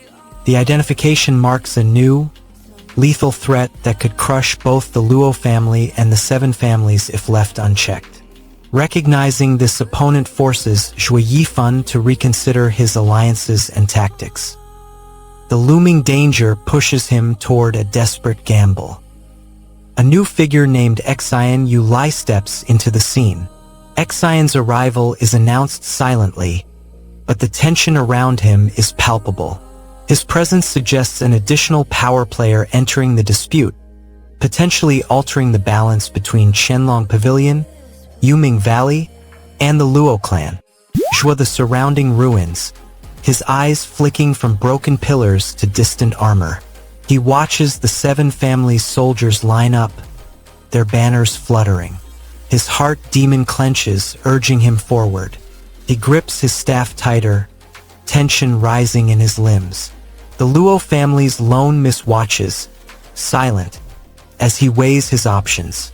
This visual build-up highlights the looming showdown and his desperation. He readies himself as the enemy formation closes in. Zhuo Yifan steps forward, voice firm despite his fear. He declares the Seven Families are his true opponents, not the minor clans he tried to avoid. The stolen crystal merges with the rune pattern, causing the floor to split and reveal a spiraling stair descending into darkness. A barrier of pure qi rises, sealing the manor's inner courtyard. Zhuo Yifan steps onto the stairs, feeling a surge of demonic power flow through his veins. The heart demon inside the Luo misgasps, sensing the barrier's protective strength. This new passage offers a direct route to the ancient heart of the array. Zhuo Yifan now prepares to descend into the hidden depths, where the true power lies. Zhuo Yifan steps onto the hidden stairway. A low guttural GUH echoes from the darkness. He tightens his grip on his sword, eyes scanning the stone walls. Zhuo Yifan plunges down the secret stair, fusing the stolen crystal with the rune array, and unleashes a blinding vortex of qi that tears the manor's floor open, dragging the heart demon onto his arm. He seizes the chance to confront the Luo family's downfall, yet the surging demonic aura threatens to consume his soul, forcing him to balance ruthless ambition with the lingering fear of losing his humanity. A cold, smiling adversary steps forward, promising to spare Zhuo Yifan only to watch the Luo clan implode, while the swirling qi vortex hints at a deeper, unseen menace waiting beneath the shattered array. Save hours of reading. Get the full story in minutes. Subscribe to Manwa with Hari. The Master Devil Cultivator falls, and Qianlong Pavilion and Yuming Valley unleash unstoppable fury. Patrols on the border try to change shifts despite nightfall, causing confusion. Guards scramble, shouting that the timing is wrong. Great Devil whispers a cursed formula to Bloody Baby Elf, explaining the potion can erase a cultivator's life in an instant. The threat spreads through the ranks, forcing everyone to reconsider their safety. The looming clash between the two families now feels inevitable. Great Devil now searches for blood to mend his wounds. The Great Devil laments his fresh scars, still raw after the clash with Yu Quan. He admits his injuries won't close without fresh blood and qi from a strong cultivator. A stern commander warns, there's going to be a big war. Elder Janets of the Qianlong Pavilion retorts, how could my Kai's family offend them? Why should I be dragged into the Seven Families dispute? The exchange shows internal conflict and reluctance to fight, but the looming war forces all sides to choose sides. There's going to be a big war. How could my Kai's family offend them? Why involve me? The Kai's family now faces pressure to pick a side. An elder confirms, it is true the Kai's family cannot offend the Qianlong Pavilion. He then orders, deal with the Luo family and watch the Qianlong Pavilion's reaction. Elder Jane raises her voice, shouting enough to halt the argument. She then declares that the ancestral spiritual martial arts already exist within their clan and are fully mastered. This admission shows the family already controls a top-tier cultivation method, denying rivals any chance to steal it. It also sets the stage for deciding how to use that power against the Luo. Elder Jane, this the ancestral spiritual martial arts already LLC. The focus now shifts to the flame finger technique. A disciple presents a medium-level flame finger spiritual martial arts, explaining it surpasses the low-level version currently in use. He thanks Elder Jane and asks what the elders intend to do with the upgraded skill. Great Devil watches the altar, his brow furrowed. He whispers, admitting he cannot identify the summoned beast. His uncertainty stalls the plan, leaving the Luo clan and the hidden pawn without a clear direction. Without knowing the creature's capabilities, the valley's forces risk deploying an uncontrolled force. The hesitation adds pressure to both sides as the looming conflict tightens. I don't know. Great Devil plans his next strike as the valley readies its assault. The Great Devil freezes, his eyes narrowing. A tense pause hangs over the cavern. Then he thrusts his palm forward. A sharp crack echoes, and a burst of dark energy slams into the stone altar. Dust erupts, and the ancient runes flicker. The Great Devil steps forward, his aura flaring, and shouts, "If you're not afraid of dying, just come to me." Luo's youngest heir draws his sword, eyes wide, but backs off as the Great Devil's power overwhelms the field.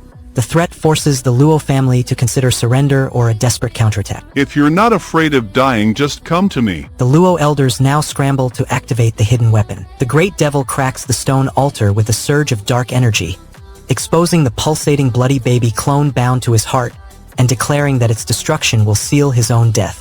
Luo's youngest heir feels his life draining as the Great Devil threatens the clan, forcing a desperate choice between confronting an overwhelming devil power and protecting the fragile future of his lineage. A shadowy master devil cultivator from Blackwind Mountain ascends the cliffs, his fourfold dark chi crackling, leaving the Luo estate shrouded in danger and the fate of the bloody baby clone hanging in the balance. Secure your access to the best Manhwa recaps before the algorithm hides them. Subscribe to Manwa with Hari. You watch the demonic emperor collapse, blood spreading over the stone floor. A hidden spear pierces Shui Yifan's chest, leaving him mortally wounded. Yet his heart demon ignites, flooding the room with crimson mana that freezes the enemy's advance. The surge temporarily seals the Empire's fate, buying the Luo family precious seconds. Everyone feels the shock of his near death and the strange power that erupts. The missing young miss may hold the key to his survival. Shui Yifan clutches his wound, his breath ragged. He whispers that the pain burns deeper than any blade. The words confirm his mortal state and the danger looming over the Luo family. His weakness could invite further attacks. A servant reflects on Shui Yifan's past. He says that before he could only sweep the courtyard, now he has become talented. The servant then bows and invites the honored guest inside. This highlights Shui's growth from lowly housekeeper to respected figure. It matters because his new status may earn the Luo family allies. You only swept the courtyard before, now you're talented. Honor guest, please come in. Next, Shui dismisses those he deems useless. Shui Yifan looks down on people he deems trash. He mutters down on people useless trash. This shows his lingering contempt for those he sees as beneath him, risking alienation of potential allies. Shui Yifan explains that the ability to think quickly and admit defeat counts as power. He dismisses affection and emotion as useless. He declares profit outweighs personal feelings and orders everyone to drop personal grudges and focus on business. This shifts the group's focus from emotional conflict to strategic planning, raising the stakes of their upcoming deal. Fast thought and loss acceptance are true power. Forget feelings, profit first. The group now prepares to let the old man speak. A brief exclamation of joy appears on the page. Then Zhuo Yifan commands the younger members to allow the old man to address them. A sudden shout Hat's hate erupts as Zhuo Yifan, Master Jiu, and the mind-reading boy all turn toward the source. Their faces show surprise, and a nearby crate of hats tilts over, spilling its contents. No one says a word, but the unexpected clutter draws attention away from their discussion. This odd interruption hints that an unknown factor may derail their careful planning. The spilled hats may hide a clue the old man left behind. The elderly man declares he has lived nearly 100 years. He points to a scar on his hand as proof. The young boy places his palm on the old man's wrist and feels a faint pulse. The conversation turns to a name. The boy reveals that locals call the old figure Elder Jane. Zhuo Yifan repeats the name, confirming it as Jane Fan.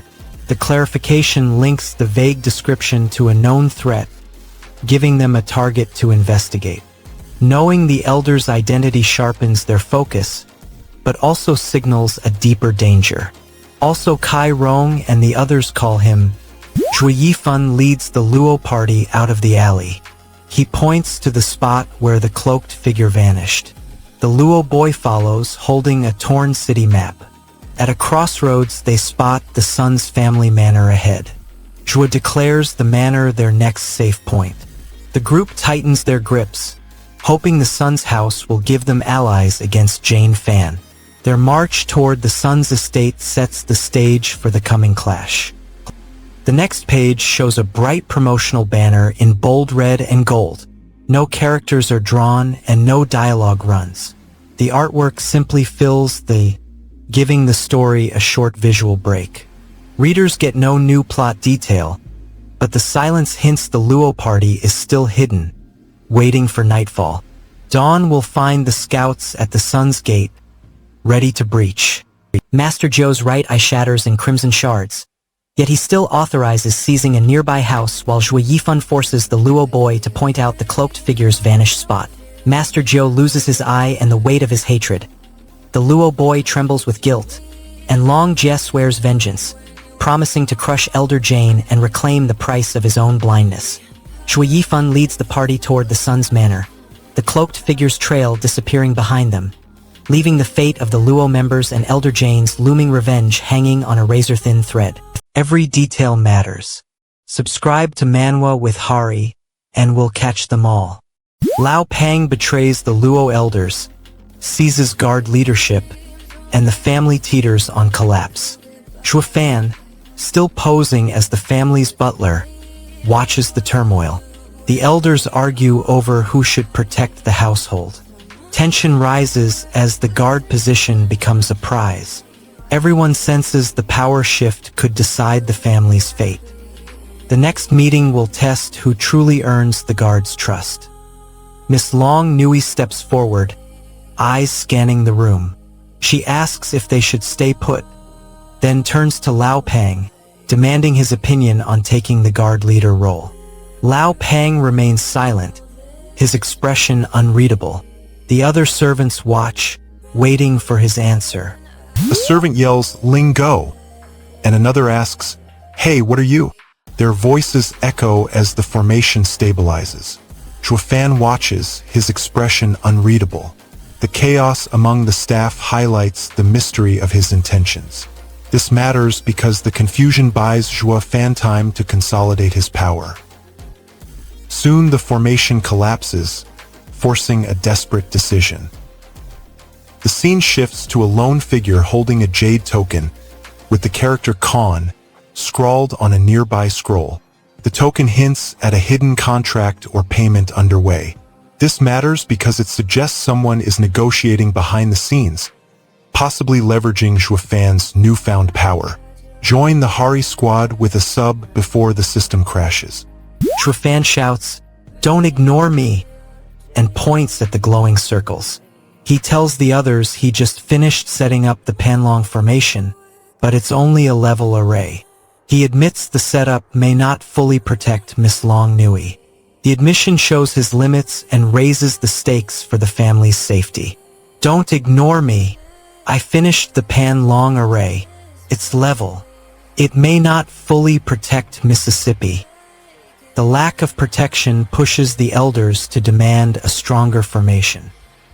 Zhuofan proposes raising the array to a level Jiutian Panlong formation, warning that it will drain massive linkshire. A murmur spreads as the crowd realizes the butler himself crafted the array. Miss Long Nui gasps, pointing at Zhuofan, and asks if he is the mastermind. Zhuofan steps forward, confirming he alone knows the intricate techniques required. His admission proves the Luo family hides a powerful cultivator in plain sight, altering their power dynamics. The butler, Zhuofan, did it? Only I can set such a formation. Now the elders must decide whether to trust their hidden magic emperor. The courtyard buzzes as everyone watches the old man set a level formation. Even though he's supposedly young, his array glows with power. Lao Pang raises an eyebrow, surprised by the skill. Zhuofan unleashes a colossal dragon symbol formation across the courtyard, forcing Lao Pang to demand the creator's identity as the crowd gasps at the butler's impossible power. Zhuofan teeters between severe punishment and a fragile family forgiveness, his secret talent threatening his servile status while igniting Miss Long Nui's suspicion and Zhou's rare brotherly respect. Rex snarls, accusing the butler of defying the Qianlong Pavilion's hunt, leaving Zhuofan's fate hanging as Lao Pang's judgment looms and unseen enemies close in. The author left a massive clue for the next arc. Subscribe to Manwa with Hari so you don't miss the breakdown. ಒಂದು ಮಂಕು ಹಾಲ್ವೆ. ಸಿಯನ್ ಮುರಿದ ಫೋಟೋವನ್ನು ಹಿಡಿದಿದ್ದಾಳೆ, ಹೃದಯ ಕಡುಕುತ್ತಿದೆ. ಒಂದು ಮಿನುಗುವ suit ಧರಿಸಿದ ನಕ್ಷತ್ರ ಲಿಮೋಸಿನ್ನಿಂದ ಹೊರಬರುತ್ತಾ ಖ್ಯಾತಿಯ ಪ್ರಭೆಯಿಂದ ಹೊಳೆಯುತ್ತದೆ. ಅದರ ನೆರಳು ಅವಳ ತಾಯಿಯ ರಹಸ್ಯವಾದ ಭೂತಕಾಲದ ವ್ಯಕ್ತಿಯೊಂದಿಗೆ ಹೊಂದುತ್ತದೆ. ಶಾಕ್ ಅವಳಿಗೆ ತಂಪು ತಟ್ಟುವಂತೆ ಹೊಡೆದು ಬಿಡುತ್ತದೆ. ಅವಳ ಕುಟುಂಬವನ್ನು ಹಿಂಬಾಲಿಸಿದ ಆತ್ಮವನ್ನು ಎದುರಿಸುವ ಕ್ಷಣಕ್ಕೆ ಅವಳು ನಿಂತು ಬಿಟ್ಟಿದ್ದಾಳೆ. ಅವಳಿಗೆ ಆಗುವ ಅನಿವಾರ್ಯ ಸಂಘರ್ಷಕ್ಕಾಗಿ ಆತ್ಮವಿಶ್ವಾಸವನ್ನು ಸಂಗ್ರಹಿಸುತ್ತಾಳೆ. ಸಿಯನ್ ನಗು ಹಚ್ಚಿಕೊಂಡು ತನ್ನ ಕಂಪನವನ್ನು ಮರೆಮಾಡಿ ತನ್ನ ಬದಲಾವಣೆಯ ಬಗ್ಗೆ ಒಂದು ಸಾಲು ಹೇಳುತ್ತಾನೆ. ಚಿಯೋಂಗ್ ಹಾಯೆ ಕನ್ನೆ ಎತ್ತಿ ಹಾಸ್ಯವಾಗಿ ಸಮಯ ದಯಾಳು ಆಗಿದೆ ಎಂದು ಹೇಳುತ್ತಾನೆ. ಅವರ ಸಂಕ್ಷಿಪ್ತ ಮಾತುಕತೆ ಉದ್ರೇಕದಿಂದ ಕಿರಿಕಿರಿಯುತ್ತದೆ, ಬಿರುಗಾಳಿಗಾಗಿ ವೇದಿಕೆ ನಿರ್ಮಿಸುತ್ತದೆ. ನೀನು ತುಂಬಾ ಬೆಳೆಯಿದ್ದೀಯಾ ಸಿಯನ್? ಅವನ ಶಾಂತಿ ಕತ್ತಿ ತೀಕ್ಷ್ಣವಾದ ಉದ್ದೇಶವನ್ನು ಮರೆಮಾಡಿದೆ. ಹೆಸರನ್ನು ಬಾಂಬ್ ಬೀಳುತ್ತದೆ. ಚಿಯೋಂಗ್ ಹ್ಯಾನ್ ಲೀ, ಅವಳ ತಾಯಿಯು ಒಮ್ಮೆ ಪ್ರೀತಿಸಿದ ನಟ. ಸಿಯನ್ನಿನ ದಡಕು ಹೆಚ್ಚುತ್ತದೆ. ಅವಳ ಅತ್ಯಂತ ಕೆಟ್ಟ ಕನಸು ವಾಸ್ತವವಾಗುತ್ತದೆ. ಅವನು ತಲೆಯಾಡಿಸಿ ಅಸ್ವಸ್ಥ ಇತಿಹಾಸವನ್ನು ಗುರುತಿಸುತ್ತಾನೆ ಮತ್ತು ಕೊಠಡಿ ಅನಕೂಟದ ಕತ್ತಲೆಯಿಂದ ತುಂಬುತ್ತದೆ. ಅಂತಿಮವಾಗಿ ಚೆಂಗ್ ಹ್ಯಾನ್ ನುಡಿಗಟ್ಟು ಏಕೆ ಎಂದು ಗುಸುಗುಸಿಸಿದರು. ಅವನ ಗೊಂದಲವು ಆಳವಾಗಿ ಕಡಿಯುತ್ತದೆ. ಅವನು ಇಷ್ಟು ಕಚ್ಚಾ ದ್ವೇಷವನ್ನು ನಿರೀಕ್ಷಿಸಿರಲಿಲ್ಲ. ಗೊಂದಲದಿಂದ ಉಸಿರೆಳೆದ ಆಘಾತವು ಶೀಘ್ರದಲ್ಲೇ ಅವನು ಸಂಗ್ರಹಿಸುವ ರಕ್ಷಣೆಯ ಸೂಚನೆಯನ್ನು ನೀಡುತ್ತದೆ. ಏಕೆ? ಮುಂದಿನ ದೃಶ್ಯವು ಒಂದು ವಕ್ರವಾದ ನ್ಯಾಯಸಂಗತತೆಯನ್ನು ವಾಗ್ದಾನಿಸುತ್ತದೆ. ಲೀಇಯೋ ದೋಷವನ್ನು ತಿರುಗಿಸಿ ಸಿಯನ್ ಚೆಂಗ್ ಹ್ಯೋನ್ನ ವ್ಯಕ್ತಿತ್ವದ ಬಗ್ಗೆ ಚಿಂತಿಸಬಾರದು ಎಂದು ಒತ್ತಿ ಹೇಳುತ್ತಾನೆ. ಅವನು ನಿನ್ನಿಗಿಂತ ಹೆಚ್ಚು ಉತ್ತಮ ವ್ಯಕ್ತಿ ಎಂದು ಘೋಷಿಸಿ ತನ್ನ ಖ್ಯಾತಿಯನ್ನು ರಕ್ಷಿಸಲು ಪ್ರಯತ್ನಿಸುತ್ತಾನೆ. ಈ ತಿರುಗುಮರುವು ಎಲ್ಲರಿಗೂ ನೈತಿಕವಾಗಿ ಯಾರು ಮೇಲಾಗಿದ್ದಾರೆ ಎಂಬ ಪ್ರಶ್ನೆ ಮೂಡಿಸುತ್ತದೆ. ಅವನ ವ್ಯಕ್ತಿತ್ವದ ಬಗ್ಗೆ ಚಿಂತಿಸಬೇಕಾಗಿಲ್ಲ. ಅವನು ನಿನ್ನಿಗಿಂತ ಹೆಚ್ಚು ಉತ್ತಮ ವ್ಯಕ್ತಿ. ಈ ಪರಿಣಾಮ ಸಿಯನ್ನ ಮುಂದಿನ ಚಲನೆಯನ್ನು ಕಠಿಣವಾಗಿ ಹಾಳು ಮಾಡುತ್ತದೆ. ಸಿಯನ್ ಸಮೀಪದೊಂದಿಗಿರುವ ಜನರಿಂದ ಅವರು ತಿಳಿದಿರುವ ಯಾವುದೇ ರಹಸ್ಯವನ್ನು ಕೇಳುತ್ತಾಳೆ. ಆ ವ್ಯಕ್ತಿ ಪಾರ್ಶ್ವಕ್ಕೆ ಸರಿದು ಅವಳಿಗೆ ಮುಂದೆ ಹೋಗುವ ಜಾಗವನ್ನು ನೀಡುತ್ತಾನೆ.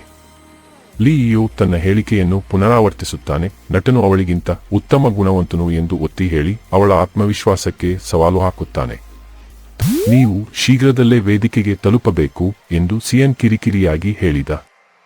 ಚಿಯೋಂಗ್ ಹ್ಯಾನ್ ದುರ್ಬಲ ಓ ಎಂದು ಹೇಳಿ ತಿರುಗಿಬಿಟ್ಟ.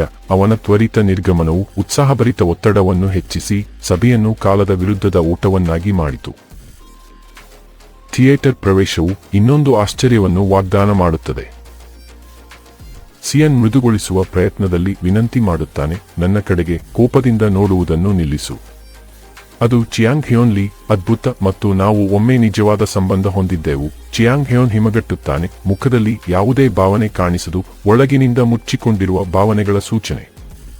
ಅವರ ಹಂಚಿಕೊಂಡ ಭೂತಕಾಲವು ಭಾವನಾತ್ಮಕ ಹೂಡಿಕೆಯನ್ನು ಇನ್ನಷ್ಟು ಗಾಢಗೊಳಿಸುತ್ತದೆ. ಅವರ ಇತಿಹಾಸವು ಶೀಘ್ರದಲ್ಲೇ ಹಾಲ್ವೆಯಲ್ಲಿ ಮೇಲ್ಮುಖವಾಗಲಿದೆ. ತೀಕ್ಷ್ಣ ತಳ್ಳುವಿಕೆಯೊಂದಿಗೆ ಸಿಯನ್ ಚೆಂಗ್ ಹ್ಯಾನ್ ಅನ್ನು ಬದಿಗಿಳಿಸುತ್ತಾನೆ. ಅವನು ಅಸಮ್ಮತಿಯಾಗಿ ಹಿಂತಿರುಗಿ, ಕಣ್ಣುಗಳು ಇನ್ನೂ ಅವಳ ಮೇಲೆ ನಿಗದಿತವಾಗಿವೆ. ದೇಹದ ತಳ್ಳು ಅವಳ ಕೋಪ ಮತ್ತು ಕುಗ್ಗುತ್ತಿರುವ ಸಹನೆಯನ್ನು ತೋರಿಸುತ್ತದೆ. ಮುಂದಿನ ಹಾಲ್ವೆ ಯುದ್ಧವು ಅವರ ನಿರ್ಧಾರವನ್ನು ಪರೀಕ್ಷಿಸುವುದು. ಸಿಯನ್ ಹಿಂತಿರುಗಿ ಹೊಡೆದಾಡುತ್ತಾನೆ, ಅದಕ್ಕೆ ಭಾಗಶಃ ಹೊಣೆಗಾರರ. ಚೆಂಗ್ ಹ್ಯೋನ್ ಅಸಹ್ಯವಾಗಿ ಕೂಗುತ್ತಾನೆ, ನೀನು ಹೋಗುವ ದಾರಿ ನೋಡಿಕೊಳ್ಳಬೇಕಿತ್ತು. ದೋಷಾರೋಪಣೆ ಪರಸ್ಪರ ಹೊಡೆತಕ್ಕೆ ಬಿದ್ದು ಸತ್ಯ ಗೊಂದಲಮಯವಾಗಿದ್ದು ಅವಳ ಕೋಪ ನ್ಯಾಯಸಮ್ಮತ ಎಂದು ತೋರಿಸುತ್ತದೆ. ಅವರ ಸಂಘರ್ಷವು ಇನ್ನಷ್ಟು ದೊಡ್ಡ ಮುಖಾಮುಖಿಗೆ ವೇದಿಕೆ ಸಿದ್ಧಪಡಿಸುತ್ತದೆ. ಅದಕ್ಕೆ ಭಾಗಶಃ ಹೊಣೆಗಾರರ, ನೀನು ಹೋಗುವ ದಾರಿ ನೋಡಿಕೊಳ್ಳಬೇಕಿತ್ತು. ಅವನ ಮುಂದಿನ ಚಲನೆ ಎಲ್ಲವನ್ನೂ ಬದಲಾಯಿಸಬಹುದು. ಅವರ ದೃಷ್ಟಿಗಳು ಕಟ್ಟಿ, ಕಣ್ಣುಗಳು ಉಕ್ಕಿನಂತೆ ಕಠಿಣ. ಸಿಯನ್ ಕೈಗಳನ್ನು ಗಟ್ಟಿಯಾಗಿ ಮುಚ್ಚಿ ಕಂಪಿಸದಂತೆ ಪ್ರಯತ್ನಿಸುತ್ತಾನೆ. ಚಿಯಾಂಗ್ ಹ್ಯೋನ್ ಮುಂದೆ ವಾಲಿ ಶೀತವಾಗಿ ಖಾಲಿ ಬೀದಿಯತ್ತ ಸೂಚಿಸಿ ನಂತರ ಅವಳನ್ನು ನೋಡಬೇಡವೆಂದು ತಿರುಗಿಸುತ್ತಾನೆ. ಸಿಯನ್ ಹಿಂತೆಗೆದುಕೊಳ್ಳುತ್ತಾನೆ, ಉಸಿರು ಕಡಿಮೆ, ಹೋರಾಟ ಇನ್ನಷ್ಟೇ ಪ್ರಾರಂಭವಾಗಿದೆ ಎಂದು ಅರಿಯುತ್ತಾನೆ. ಉದ್ವಿಗ್ನತೆ ಏರಿಕೆ ಹೆಚ್ಚಾಗಿ ಮುಂದಿನ ಕ್ರೂರ ವಿನಿಮಯಕ್ಕೆ ತಯಾರಿ ಮಾಡುತ್ತದೆ. ಇದು ನಿನ್ನ ದೋಷವಲ್ಲ, ಚೆಂಗ್ ಹ್ಯೋನ್ ಹೇಳುತ್ತಾನೆ, ದೋಷವನ್ನು ಬೇರೆ ಕಡೆಗೆ ತಿರುಗಿಸುವ ಪ್ರಯತ್ನದಲ್ಲಿ. ಅವನು ಆ ಮಾತುಗಳು ಅವಳನ್ನು ಶಾಂತಗೊಳಿಸುತ್ತವೆ ಎಂದು ನಿರೀಕ್ಷಿಸುತ್ತಾನೆ, ಆದರೆ ಸಿಯನ್ ಹಾಸ್ಯವಾಗಿ ತಿರಸ್ಕರಿಸುತ್ತಾನೆ, ಆರೋಪ ಇನ್ನೂ ಕತ್ತಲಾಗುತ್ತಿದೆ. ಒಂದು ಧ್ವನಿ, ಬಹುಶಃ ಸಿಯನ್ನದು, ಘಟನೆ ಮುಗಿದಿದೆ ಎಂದು ಘೋಷಿಸಿ ಎಲ್ಲರೂ ಮನೆಗೆ ಹಿಂತಿರುಗುವಂತೆ ಸೂಚಿಸುತ್ತದೆ. ಆ ಕಾಮೆಂಟ್ ಕೊಠಡಿಯನ್ನು ಮೌನಗೊಳಿಸಿ ಮುಖಾಮುಖಿಯ ಅಂತ್ಯ ಮತ್ತು ಗುಂಪಿನ ಪ್ರಸ್ಥಾನವನ್ನು ಸೂಚಿಸುತ್ತದೆ. ಅವರ ನಿರ್ಗಮನ ಮುಂದಿನ ಹೋರಾಟಕ್ಕಾಗಿ ವೇದಿಕೆಯನ್ನು ನಿರ್ಮಿಸುತ್ತದೆ. ಯಾರೋ ಬೇಡಿಕೊಳ್ಳುತ್ತಾರೆ, ಹಿರಿಯ ಮಹಿಳೆಯನ್ನು ಅವರು ಹೋಗುವ ಮೊದಲು ಅವಳ ಮೊಮ್ಮಗನನ್ನು ಕರೆ ಮಾಡುವಂತೆ ವಿನಂತಿಸುತ್ತಾರೆ. ಮಹಿಳೆ ಗೊಂದಲದಲ್ಲಿದ್ದು ಮನೆಗೆ ದಾರಿ ನೆನಪಿಲ್ಲ ಎಂದು ಒಪ್ಪಿಕೊಳ್ಳುತ್ತಾಳೆ. ಅವರು ಏಕೆ ಬಂದರು ಎಂದು ಕೇಳುತ್ತಾಳೆ. ಈ ಮಾತುಕತೆ ಸಂವಹನದ ಕುಸಿತವನ್ನು ಬಹಿರಂಗಪಡಿಸುತ್ತದೆ ಮತ್ತು ಆಳವಾದ ಕುಟುಂಬ ಸಂಬಂಧಗಳ ಸೂಚನೆಯನ್ನು ನೀಡುತ್ತದೆ. ಮೊಮ್ಮಗನ ಗುರುತಿನ ರಹಸ್ಯವು ಮಬ್ಬು ಹೊಂದಿದೆ. ಯುನ್ಯಾಂಗ್ ಆಹಾರ ಕಪ್ಗಳನ್ನು ನೀಡುತ್ತಾಳೆ, ಯಾರು ತಿನ್ನುವರು ಎಂದು ಆಲೋಚಿಸುತ್ತಾಳೆ. ದೊಡ್ಡವರಿಗಿಂತ ಚಿಕ್ಕ ಸಹೋದರ ಸಹೋದರಿಯರಿಗೆ ಹೆಚ್ಚು ತಿನ್ನಿಸುತ್ತಿದ್ದ ನೆನಪು ಅವಳನ್ನು ಹರ್ಷಿಸುತ್ತಿದೆ. ಇನ್ನೊಂದು ಧ್ವನಿ ವಿರೋಧಿಸಿ ಹೇಳುತ್ತದೆ, ಇನ್ನು 5 ನಿಮಿಷ ಇನ್ನೂ ಉಳಿಯಬೇಕೆಂದು ಹೇಳಲ್ಪಟ್ಟಿತ್ತು, ಆದರೆ ಈಗ ಸೇಬುಗಳನ್ನು ಮುಗಿಸಿದ ನಂತರ ಹೊರಟು ಹೋಗಬೇಕು ಎಂದು. ಈ ಘರ್ಷಣೆ ಬಾಕಿ ಉಳಿದ ಕರ್ತವ್ಯಗಳು ಮತ್ತು ವೈಯಕ್ತಿಕ ಆಸೆ ನಡುವಿನ ಸಂಘರ್ಷವನ್ನು ತೋರಿಸುತ್ತದೆ. ಯುನ್ಸಿಯನ್ ತನ್ನ ಕೈಯನ್ನು ತೀವ್ರವಾಗಿ ಹೊಡೆದು ಮೇಜು ಕಂಪಿಸಿತು. ಅವಳು ಚೆಂಗ್ ಹ್ಯಾನ್ ಅನ್ನು ಕೋಪದಿಂದ ನೋಡುವಂತೆ ಕೋಪದ ಕಿಡಿಗೇಡಿನ ಧ್ವನಿಯಲ್ಲಿ ಕೂಗಿ ಹೇಳುತ್ತಾಳೆ. ಆ ಹೊಡೆತವು ಅವನ ತಪ್ಪಿಸಿಕೊಳ್ಳುವಿಕೆಯ ಮೇಲೆ ತೃಪ್ತಿ ಇಲ್ಲವೆಂದು ಘೋಷಿಸುತ್ತದೆ. ಈಗ ಅವನು ಉತ್ತರಿಸಬೇಕಾಗಿದೆ. ಮರೆಮುಚ್ಚುಬೇಡ, ಮಾತನಾಡು. ಈ ಮುಖಾಮುಖಿ ಮುರಿಯುವ ಹಂತಕ್ಕೆ ತಲುಪಿದೆ. ಚೆಂಗ್ ಹ್ಯೋನ್ ಬಾಯಿಯನ್ನು ತೆರೆಯುತ್ತಾ ಕಣ್ಣುಗಳು ವಿಶಾಲವಾಗಿ ತಕ್ಷಣ ಹೇಳುತ್ತಾನೆ, ನೀನು ಅವಳ ಜೊತೆ ಇಲ್ಲಿ ಬಂದಿದ್ದೀಯೆ ಎಂದು ನನಗೆ ತಿಳಿದಿರಲಿಲ್ಲ. ಅವನು ಎಂದಿಗೂ ಸಿಯನ್ನ ತಾಯಿ ಇದನ್ನು ಅವನನ್ನು ಈ ಗೊಂದಲದಲ್ಲಿ ಸೆಳೆತಿದ್ದಾಳೆ ಎಂದು ಅರಿಯಲಿಲ್ಲ ಎಂದು ಒಪ್ಪಿಕೊಳ್ಳುತ್ತಾನೆ. ಈ ಸ್ವೀಕಾರವು ಸಿಯನ್ನ ಹಳೆಯ ಭೂತಕಾಲವನ್ನು ಪರಿಹರಿಸುವ ದೃಢಸಂಕಲ್ಪಕ್ಕೆ ಇಂಧನವಾಗುತ್ತದೆ. ಅದರಿಂದ ಈಗ ಎಲ್ಲವನ್ನೂ ನನಗೆ ಹೇಳು. ಸಿಯನ್ ತನ್ನ ಕೈಯನ್ನು ಮತ್ತೊಮ್ಮೆ ಮೇಜಿನ ಮೇಲೆ ಹೊಡೆದು ಮೇಲ್ಮೈ ಕದಿಯುವಂತೆ ಮಾಡುತ್ತದೆ. ಇದರಿಂದ ಚೆಂಗ್ ಹ್ಯೋನ್ ಅವಳ ಅಂತಿಮ ಬೇಡಿಕೆಯ ಸತ್ಯವನ್ನು ನೇರವಾಗಿ ಎದುರಿಸಬೇಕಾಗುತ್ತದೆ. ಗುಂಪನ್ನು ಒಟ್ಟುಗೂಡಿಸಿದ್ದ ನಾಜೂಕು ಶಾಂತಿಯನ್ನು ಒಡೆದು ಹಾಕುತ್ತದೆ. ಅವಳು ಕೊನೆಗೆ ಅವನ ಒಪ್ಪಿಗೆಯನ್ನು ಹೊರತೆಗೆದು ವರ್ಷಗಳ ಕಾಲ ಅವಳಿಗೆ ಬೇಕಿದ್ದ ಮಾನ್ಯತೆಯನ್ನು ಪಡೆಯುತ್ತಾಳೆ. ಆದರೆ ನಂಬಿಕೆ ಬಿಸಿಲಿನಿಂದ ಕರಗುವಂತೆ ತನ್ನ ರಹಸ್ಯ ಮೈತ್ರಿಯ ಕುಸಿತವನ್ನು ಅಪಾಯಕ್ಕೆ ಒಳಪಡಿಸುತ್ತಾ ಹಳೆಯ ಗಾಯಗಳು ಮರುಬೆಳಕಿಗೆ ಬರುವುದು. ಚಿಯುಂಗ್ ಹ್ಯೋನ್ನ ಆಘಾತಭರಿತ ಮೌನವು ಅವನ ನಿರಾಕರಣೆಯ ಕೆಳಗೆ ಮರೆಮಾಡಿರುವ ಆಳವಾದ ರಹಸ್ಯವನ್ನು ಸೂಚಿಸುತ್ತದೆ. ಇದರಿಂದ ಗುಂಪು ಮುಂದಿನ ಬಹಿರಂಗೀಕರಣವು ಎಲ್ಲವನ್ನೂ ಮುರಿಯುವ ಸಾಧ್ಯತೆಯಿರುವ ಕಂಚಿನ ಅಂಚಿನ ಮೇಲೆ ಅಲಿಯುತ್ತಿದೆ. The snakes are hiding in plain sight. Subscribe to Manwa with Hari. You feel the weight of the empire on her command. Young Miss commands the Black Wind Mountain, and the empire's fate hangs on her word. Mr. Xiao Zhai steps forward, demanding to know the Yu Ming Valley's role. His question forces the council to consider the valley's hidden alliances. The answer will decide whether they launch a full-scale attack. Mr. Xiaozhai. The Yuming Valley. The next scene show the council pressing the young miss for a plan. The group warns that a successful strike will draw hunters onto their trail. They ask whether the Yuming Valley will back them when the hunt begins. Xiao Chui vows to obtain the Huilong Zhang after securing it, hoping its power will cure Lei Outing's illness. She emphasizes the treasure's status as the Luo family's prized artifact, underscoring its importance. This matters because her success could restore the family's waning influence and save her adoptive father. She steels herself, aware of the danger ahead. I'll get Huilong Zhang to heal my father. The vault's lock glows, hinting at a sealed guardian awaiting her. You think duty equals love. Xiao Chui hears a sharp rebuke that obligation and filial piety differ. The speaker questions who claimed Huilong Zhang could truly heal anyone. Zhuofan launches his secret technique, chanting about 9 levels of Qi Ling Jie martial arts. He claims the move links directly to the Huilong Zhang, saying his own blood carries the key. Xiao Chui watches the swirling energy, realizing he can control the treasure's power. This revelation explains why the Luo family guards the artifact so fiercely. If Zhuofan masters the technique, he could dominate the valley and crush any opposition. Xiao Chui prepares to unleash a hidden skill. Zhuofan opens his bloody baby ability. Dark crimson aura erupts from his palm, seeping into the ground. The blood-cursed energy paralyzes the area, freezing Xiao Chui's movements. Zhuofan murmurs to himself, recalling the previous night's labor. He mutters that the butler's work never ends, then scoffs that all men are the same. His words echo through the hall, underscoring his contempt for the Luo family's hierarchy. The cursed aura continues to spread, tightening around the treasure's hiding spot. The Luo family's fate now hinges on whether anyone can disrupt Zhuofan's domination of the blood curse technique. The looming attack from Yu Ming Valley may finally force a showdown. Zhuofan finishes the lattice spell. The crimson light spreads across the floor, sealing Xiao Chui in a blood-cursed cage. She tries to scream, but only a thin, "ah" escapes. The blood-cursed lattice tightens around Xiao Chui, forming spikes that press into her skin. Zhuofan steps forward, his cloak fluttering, and his fingertips trace the glowing threads. The lattice expands, covering the doorway and sealing the hall. Servants scramble, trying to find exits, but the barrier blocks them all. The atmosphere turns cold as the butler's power dominates things. He prepares a deadly technique that could change the battle's outcome. Zhuofan speaks coldly, "Good skills, but it's useless for me." He then adds, "You go later and you better don't show a weapon like this in front of me." His words cut deeper than the lattice's edges. Xiao Chui bursts into the hall, eyes blazing. She shouts, "Who are you? What are you doing in this city?" Zhuofan stands calm, his expression unreadable. He replies with a terse, mocking line, hinting he belongs to some scouting group. The exchange forces Xiao Chui to confront the estate's mysterious butler, raising the immediate danger for both. "Who are you? What are you doing in this city?" Zhuofan's next move hints at his hidden power. The camera shifts to Zhuofan's hands. Dark veins pulse across his palm as a crimson aura gathers. He lifts his fingers, and a faint, blood-tinged sigil flickers in the air. A masked assailant steps into the garden and murmurs, "You are so beautiful," and the words hang in the night air, aimed at Xiao Chui. She turns, eyes flashing, ready to strike. The compliment masks a lethal intent, showing the enemy's confidence and willingness to use charm as a weapon. The moment sets up a deadly encounter. Xiao Chui readies her blood curse technique. You feel the cold threat hanging over the courtyard. The attacker steps forward, eyes fixed on Xiao Chui. He declares that this is her final chance to keep her dignity, warning that silence will seal her fate. A cloaked figure whispers the seal code in the Luo courtyard, and a masked assassin corners Xiao Chui, declaring her final chance to preserve dignity before the deadly seal erupts. Xiao Chui feels her honor shatter as the looming seal threatens to consume her, while Zhuofan clenches his blood fury, ready to sacrifice everything to shield her from the impending doom. The count halts on a blank, the seal pulse hangs in the air, and the screen glitches to a URL, leaving viewers to wonder who controls the code and what fate awaits Luo family.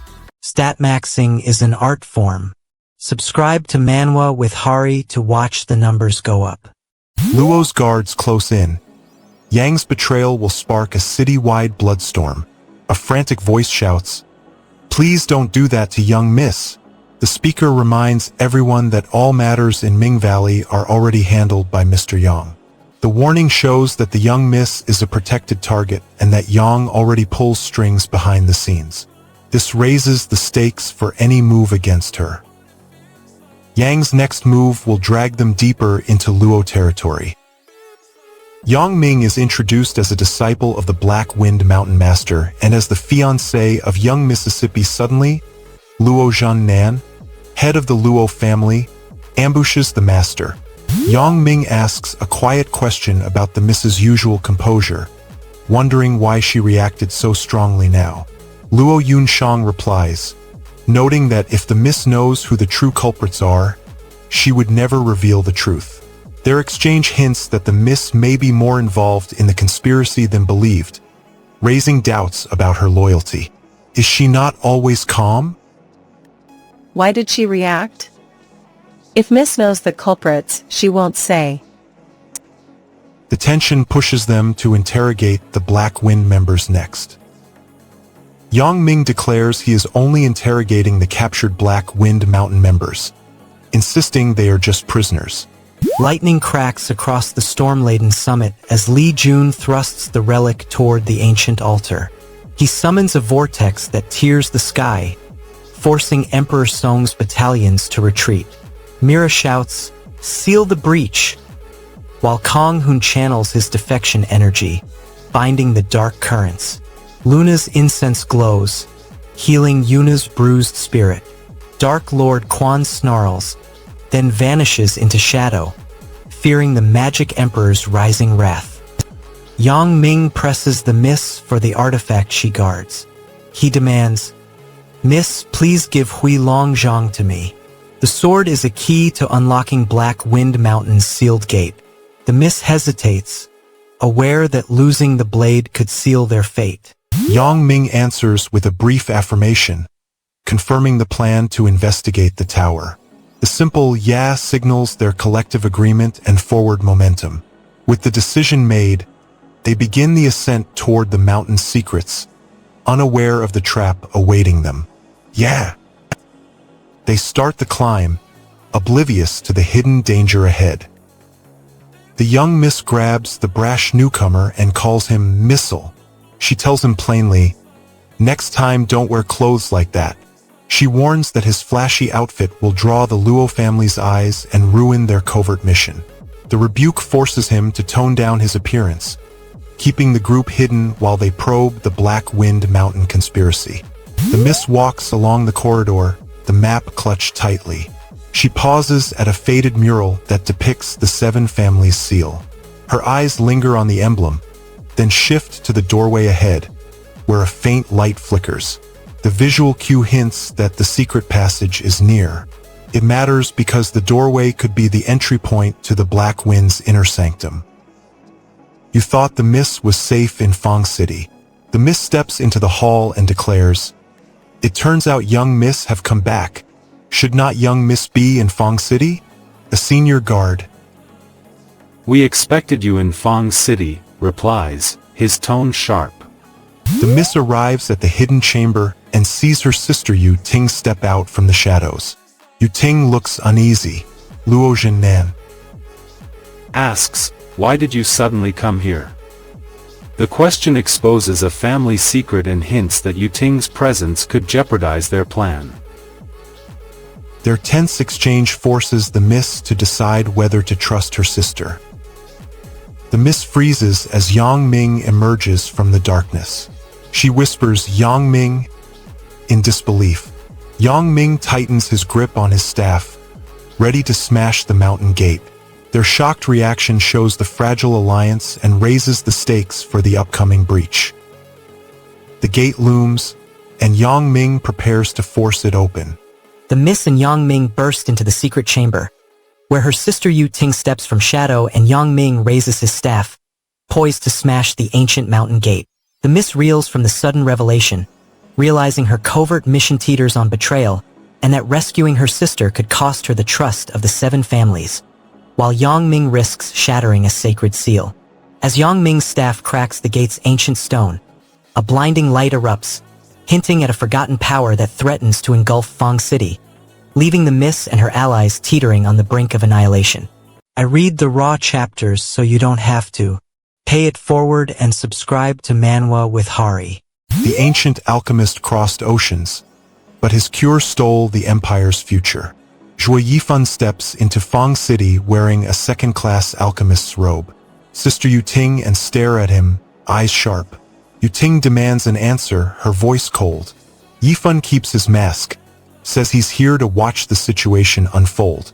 His presence threatens the fragile balance in Fang City, forcing old allies to question his motives. Are you not supposed to be in Fang City? Why did you come back? His vague reply pushes to press for details. Steps forward, pointing at a report nailed to the wall.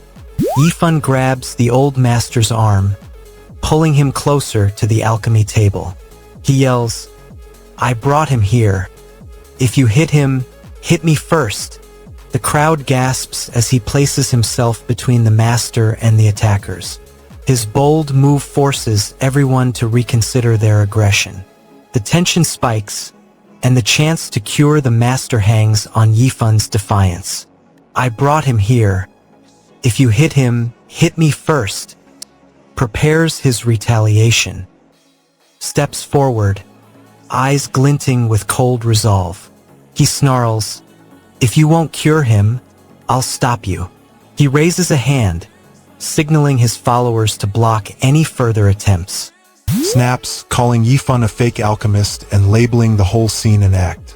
Yuting fires back, demanding why he still wants to see the disease. Yifan stays silent, eyes narrowing.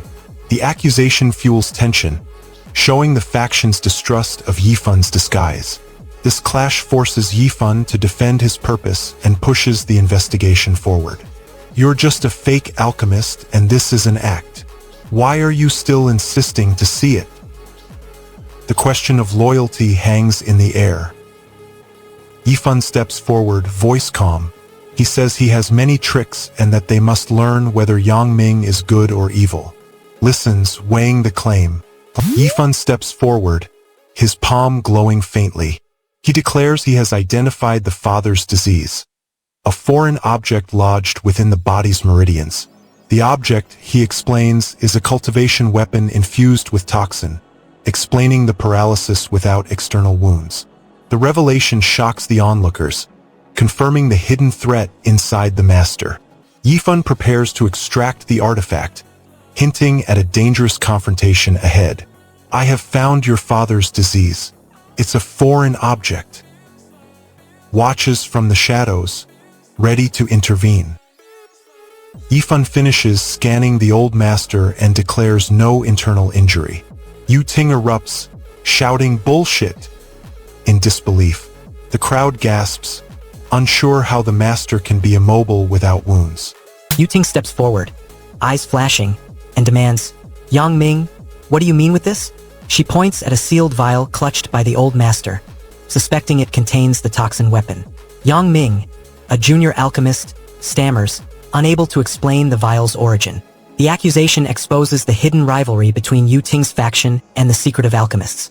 Their discord threatens to delay any attempt to save the old master. Yuting's suspicion pushes her to confront the hidden weapon directly. Yuting mutters, "I don't think this child will put a trap here," while glancing at a young apprentice nearby. The apprentice replies, "I'm pretty sure. You have doubted me." Zhuo Yifan smiles, then says everything goes according to plan, so everyone can relax. He adds that they can slip out at night, but warns that if anyone wants to quit, they can kill themselves because they have no value now. This threatens the group, forcing them to stay committed despite fear. His next words hint at a darker promise. You feel the weight of his promise. Zhuo Yifan declares that even if he dies, he will take his companions with him.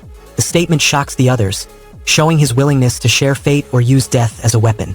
It raises the stakes, making every decision potentially lethal. Zhuo Yifan rallies his allies, brandishing alchemy tools, and leads a ferocious charge that erupts the courtyard in blazing vials, slashing a lieutenant's throat.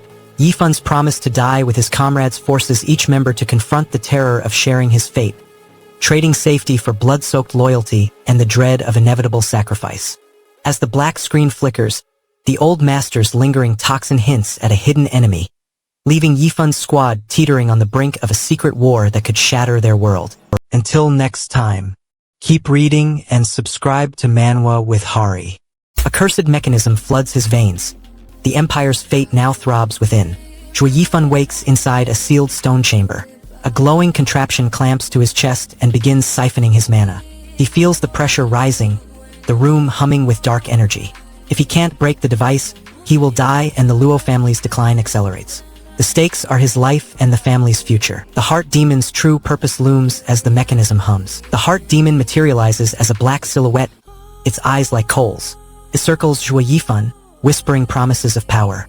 Zhuo Yifan scrambles, trying to pry the metal latch free, while the demon's aura saps his strength. Zhuo Yifan backs against the cold stone, heart racing. "I don't want to die yet," he shouts, voice cracking. The parasite claws at his veins, sending icy fire through his limbs. The demon watches, eyes like frozen steel, ready to strike. The pressure builds. One wrong move could snap his spine. Stay sub to Manwa with Hari, or you'll miss the climax. "I don't want to die yet." The demon raises a chilling hand, preparing the next move. Zhuo turns to the Heart Demon Miss, pleading, "Miss, please let me go." The demon's laughter rattles the stone walls. "Shut up and wait there." It snarls, forcing Zhuo to stay frozen. Zhuo Yifan lifts the vial, eyes never leaving the wound. The woman steps closer, gripping the edge of the bed. She demands proof, asking if he truly can heal. Zhuo nods, then repeats his claim that the parasite can be removed safely. She presses further, asking what object resides inside her father's body. Her voice trembles, fearing the unknown. Zhuo's calm response fuels her desperation. "You say you can cure him?" Zhuo will now reveal the insect's origin hidden within the wound. Zhuo Yifan explains the nature of demon insects. He says cultivators in the demon kingdom sacrifice and refine these insects for both offense and defense. He stresses their importance in demonic warfare. The woman throws her hands up, yelling "Stop!" as Zhuo Yifan lunges toward the insect. She tries to halt his reckless assault, fearing he might damage the host further. Her plea highlights the clash between urgent action and careful rescue. The standoff escalates, and the outcome will decide whether the father survives the parasite attack. "Stop!" The next moment will reveal if Zhuo Yifan can control his power or if the insect overwhelms them. Zhuo the console and finds a confirmation file labeled Evidence. He opens it, sees the parasite's signature glowing on the readout. The data proves the insect is inside the father's body. Zhuo Yifan announces they will return to Fenglin City, the capital of his family's estate. He declares his intention to refine the captured snow silkworm into the most terrible weapon the continent has ever seen. The statement shocks the young woman, who realizes the scale of his ambition. Their journey now carries both a rescue goal and a dark project. The next scene shows them departing toward Fenglin. The scene shifts to show Zhuo Yifan and the young woman sprinting through a snow-capped passage. Their breaths form clouds as they clutch the tiny insect. Behind them, the lab's doors slam shut, sealing the research area. Zhuo Yifan pulls the stone slab aside, exposing a sealed mana vial. He cracks the vial, releasing a pulse that heats the rusted lock. The stone door shudders and slides open. The mist steps out, inhaling fresh air, and turns to him. She smiles and thanks him for freeing them from the sealed chamber. Their escape ends the immediate danger and lets them continue hunting the silkworm. "Thank you so much for letting us escape that room." Next, they examine the silkworm's remains for clues. As they reach the corridor, a high-pitched scream echoes from the darkness. A twisted demon lunges forward, its claws flashing. Zhuo Yifan spins, drawing his sword, and slashes at the creature's arm. The final scene displays a promotional link and a credit line. No further plot unfolds, marking the chapter's close. This matters as it signals the end of the current arc and leaves the next move unresolved. Chua still hasn't decided whether to trust the miss. A blazing blue sigil erupts on the doorway, sealing the stone entrance as the mist snatches the magical key from the dying heart demon, cutting off Shui Yifun's only known escape route.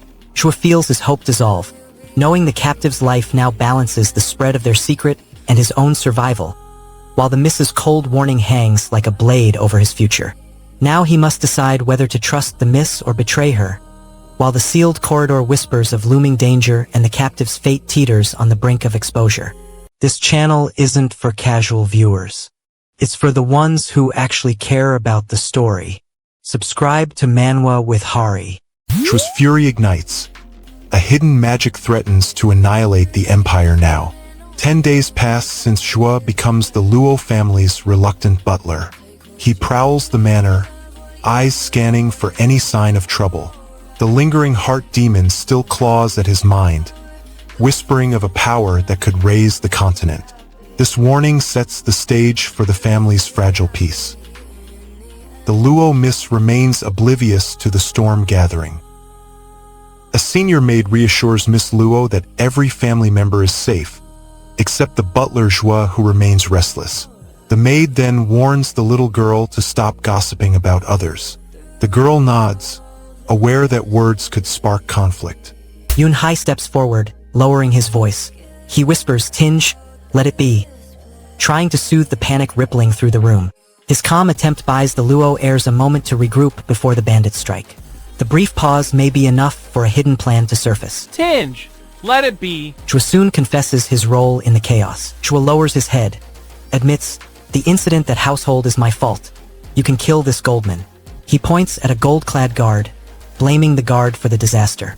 Yun Shang, still standing, replies simply, "Father Master." The confession deepens the internal conflict and hints at a possible betrayal within the Luo ranks. Chua explains he comes from the Mole Nta bandit clan, while Zhen Nan's family is famed. He says his father and the Luo patriarch became brothers after a first meeting, but they concealed the bond to avoid damaging the Luo's reputation. This hidden alliance explains why Zhua is treated as an outsider and why the Luo family trusts him cautiously. My father and I became brothers after our first meeting. I hide our friendship to protect the Luo family. He now brings up the ancient ley covenant that binds them. Chua cites the Lei family's ancestral rule that forbids becoming enemies of the Luo and Kai families. Chua steps onto the balcony, watching the bandit leader raise a sword and shout a warning. He signals the children to stay low as the leader orders his men to breach the gate. Chua's eyes narrow, ready to unleash his dormant demonic power if needed.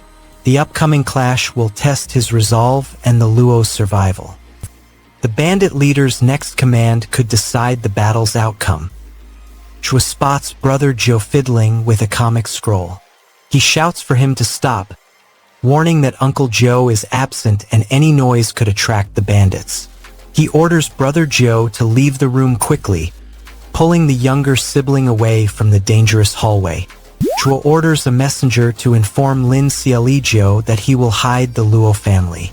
He warns them not to involve the family when the Yuming Valley destroys the pavilion. This sets a concrete plan to protect the survivors. Tell Lin Xialijio I'll bring the Luo family to hide. Don't involve us when Yuming attacks.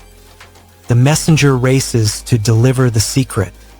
A Luo elder snaps at Chua's plan, shouting a curse. He threatens to curse Chua when he leaves, showing anger at being ordered around.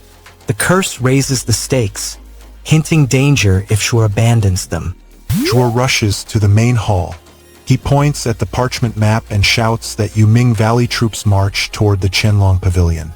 The Luo elders scramble, grabbing the youngest children and loading them onto carts. Servants haul supplies, while Yun Shang and Yun Hai coordinate the guard rotations. The family moves toward the garden's hidden tunnel before the enemy breaks through. This urgency buys the Luo line time to escape. Next, the hidden tunnel's entrance is revealed. Zhuo leads the group to the overgrown garden wall. He pulls a concealed stone slab, exposing a dark stairwell that drops into the tunnel. Yun Shang pushes a heavy wooden door shut behind them, sealing the entrance. Zhuo tears open a concealed stone slab, unveiling a dark stairwell that plunges into a hidden tunnel, and forces the fleeing elders and children into a desperate escape route. The Luo elders relinquish their fragile sense of security, clutching terrified children as Zhuo shoulders the burden of leadership, sacrificing his own safety to secure a fleeting chance of salvation.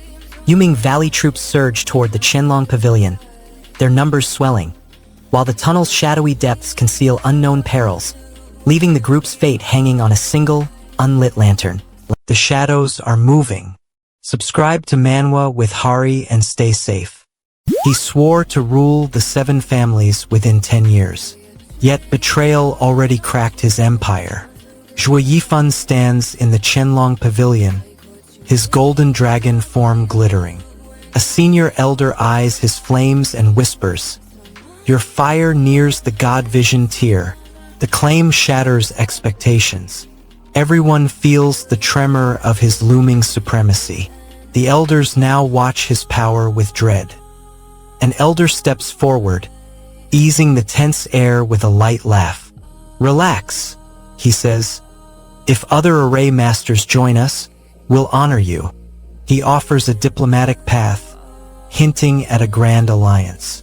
The promise glints like a hidden blade. Zhuo's reply will test his ambition. Zhuo Yifan clenches his fists, declaring, "Every opponent will fall, one by one. The more they gather, the quicker he will cut them down." His ambition spikes, targeting the mysterious duo with fierce intent. Lao Zhou's fury flares, then he forces calm, breathing steady.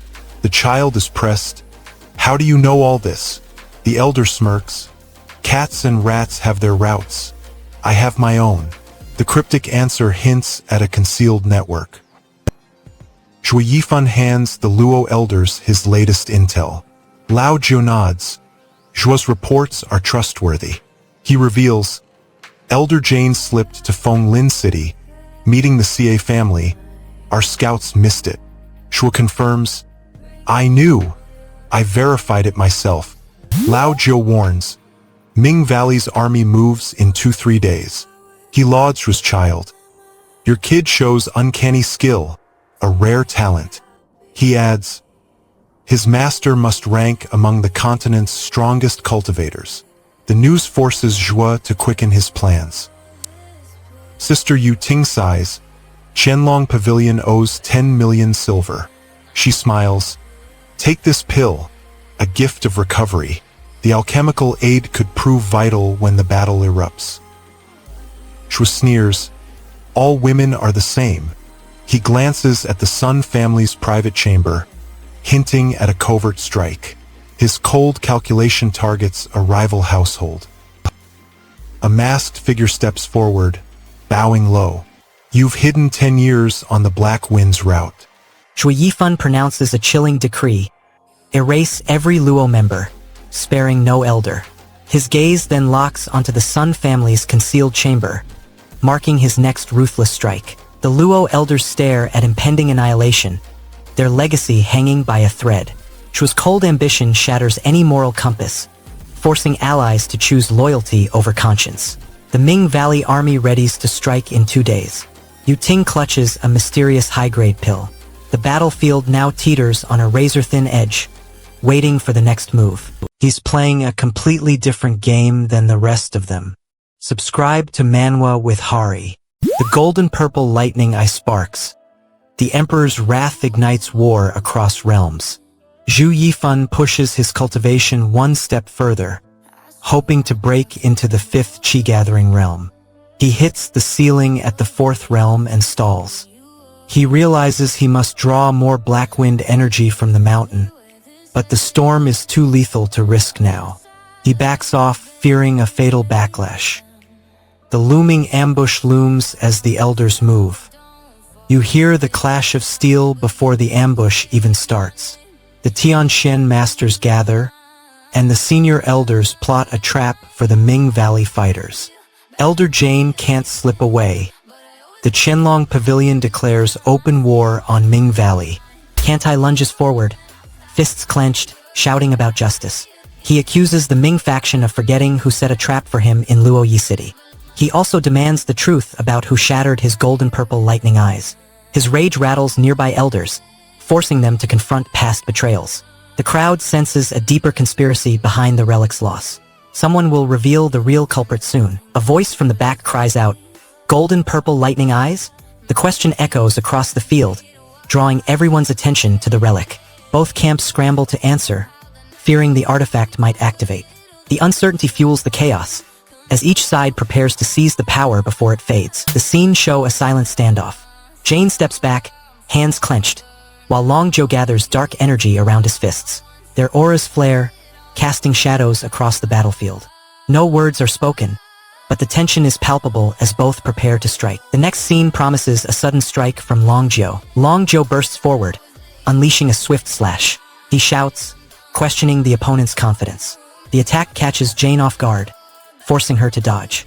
This move proves Long Joe can still hit hard even without the eye, shifting the fight's momentum. You think this attack can kill me? Jane reels from the blow, and her next move could turn the tide. You never expect the Qianlong Pavilion to send reinforcements.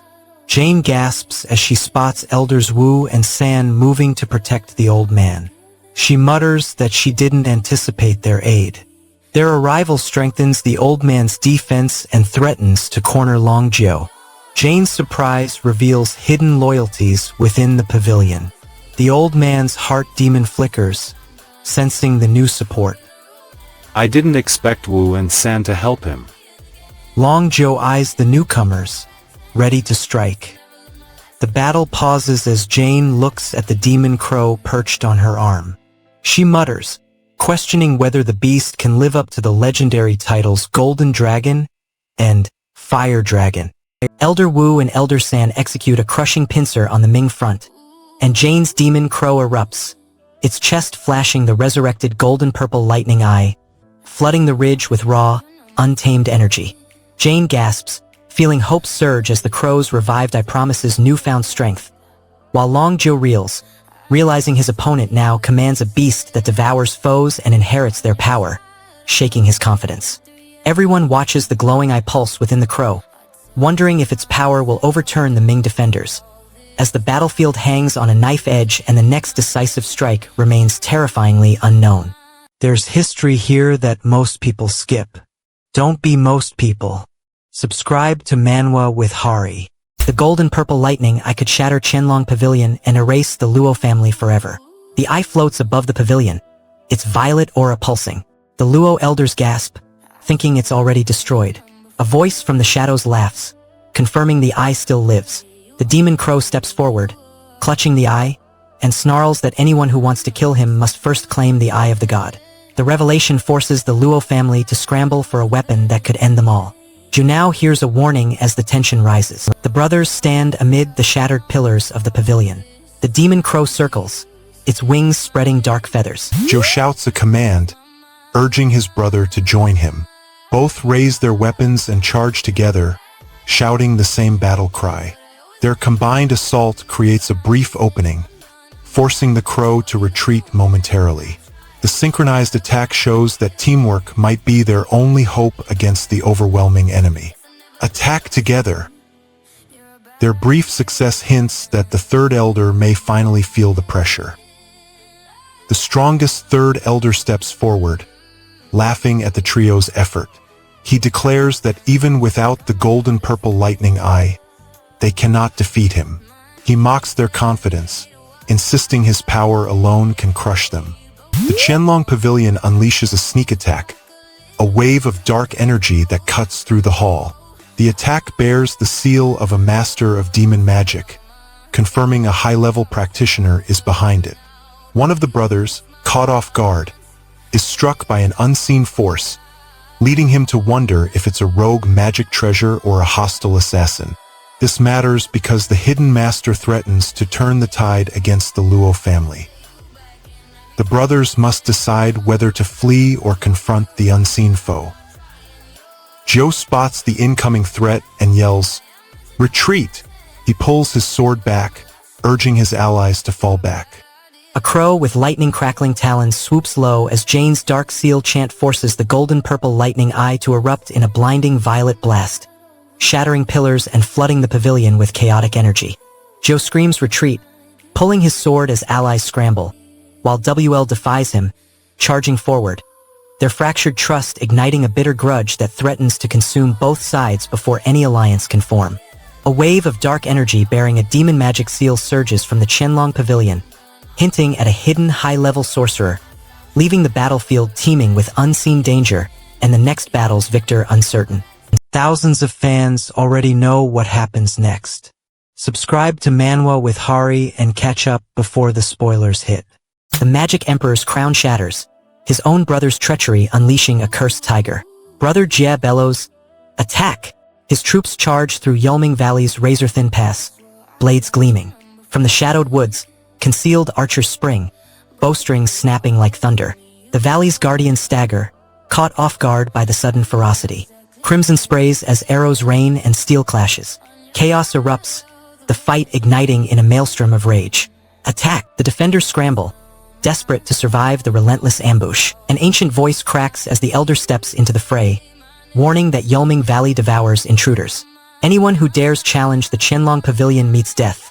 He snarls, demanding a merciless slaughter. Brother Jia bellows, "Stop!" as the surge forward. The old liar coughs, spitting fragmented syllables, "CRRRIIT." A cursed incantation ripples, aiming to bind the attackers. Defenders scramble to disrupt the spell before it locks their fate, fearing that a successful chant would grant the unstoppable momentum. The cursed chant threatens to lock the valley's defenders in place. From the shadows, a lone figure erupts, shouting, "Someone's here. Do you hear me?" An attacker replies with a manic laugh, "All who attack me become my swift-watching cartoons." The bizarre exchange signals a rogue combatant joining the fray, amplifying chaos and tipping the battle toward annihilation. Brother Jia hoists his sword high, vowing to fell Zhu Yifan. The cursed chant crackles ominously, its dark energy weaving through the air. An envoy steps forward, whispering a treacherous alliance to the valley's warriors, promising power in exchange for loyalty. The battlefield trembles under the weight of vows, curses, and deceit. Little brother shivers, clutching his wooden spear as Elder Yun's bitter scorn echoes, underscoring the valley's fragile hope. Every fighter feels the terror of losing everything they cherish, their hearts pounding against the looming darkness. The cursed chant surges toward the attackers, the promise glinting like a dagger in the night. The valley teeters on the edge, its fate hanging in a trembling silence, awaiting the next strike. He saw this coming 50 chapters ago. Subscribe to Manwa with Hari. The Emperor's blood spilled, and the hidden war ignited across the empire. Zhu Yifan, now a lowly housekeeper, hears Kuai Xiong shouting to hurry and look at the comic. A rival sneers, asking if Yifan even deserves to fight. Both sides size each other up, tension rising fast. The scene sets up a deadly test for Yifan. Zhu Yifan's next move will decide if he can survive the ambush. You think you can defy them? Mont steps forward, low voice warning that anyone who doesn't follow his plan will end up like the others. He tells the group they must silence anyone who knows the secret, promising to erase the evidence. Laia Genilis raises her hand, channeling a surge of raw chi. The air ripples as she reveals the true scale of the 5th level array, a towering vortex of crimson light. Snarls, demanding the first dragon to appear. The ground trembles, and a massive dragon silhouette materializes, roaring toward the assembled foes. The formation reacts, amplifying its energy with each beast. Stay subbed to Manwa with Hari, or you'll miss the climax. Behold the 5th level array, unimaginable power. First dragon, emerge. The next dragon may break the formation entirely. Snarls again, summoning a second dragon that crashes into the vortex. The fight erupts further. 2 more dragon silhouettes burst from the 5th level Panlong array, colliding with the first pair. Zhu Yifan raises a chi shield. His heart demon strains against the binding sigil. The Luo miswatches, panic rising as shockwaves ripple outward. The array groans, nearing collapse, threatening to engulf everyone. If the formation breaks, the entire valley could be destroyed. Unleashes a 5th-level Panlong array, birthing a vortex of snarling dragons that clash against Yifun's chi shield as the young genius vows to slay his manipulative master. Yifun feels his soul teeter on the brink, his heart demon straining under the binding sigil, while his defiant promise ignites fierce resolve, risking everything to defy a godlike adversary. The crimson vortex swells, spawning 2 fresh dragon silhouettes that converge on Yifun's faltering shield, leaving his heart demon's fate and the looming annihilation of the Yu Ming Valley hanging in terrifying uncertainty. I put everything into every recap. If you felt that, subscribe to Manwa with Hari and let's keep going together. The Emperor's hidden betrayal teeters on the edge. Kid corners Eskin in the courtyard, demanding he stop the murder of Ainoa's magical treasure.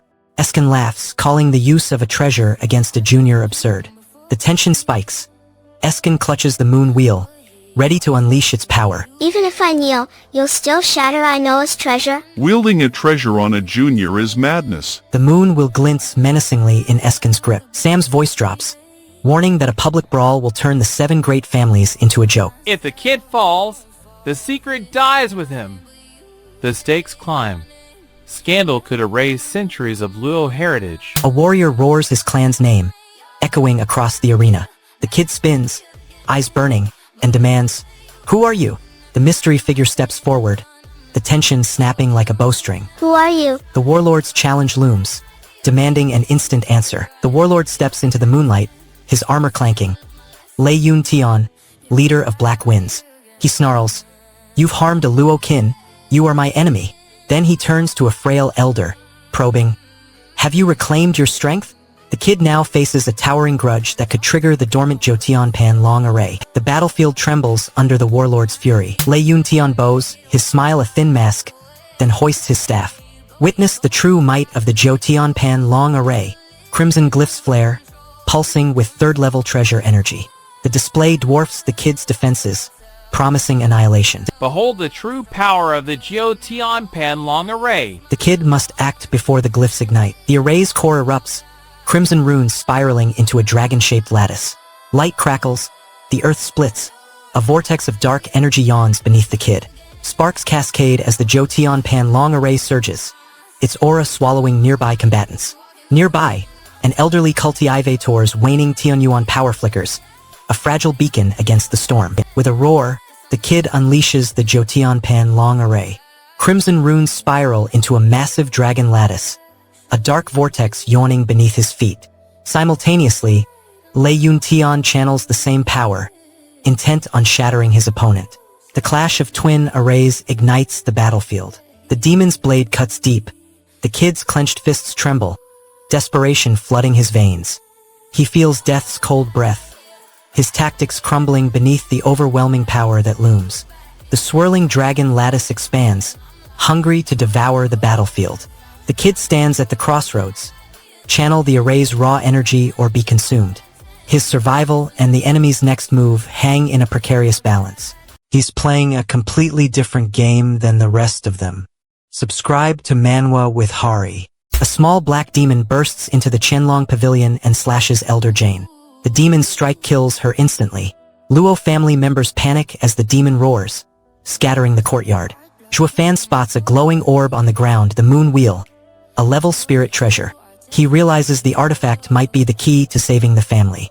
The demon's death of the elder triggers a desperate scramble for any hope. Retreat now. The survivors rush to regroup and assess the new threat. Zhuofan shouts, "What's happening?"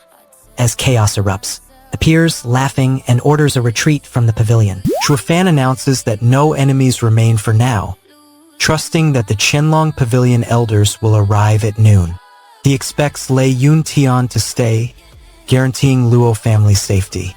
Confident, he says he can now retrieve the stubborn girl without worry. This matters because securing the girl could provide crucial information or leverage.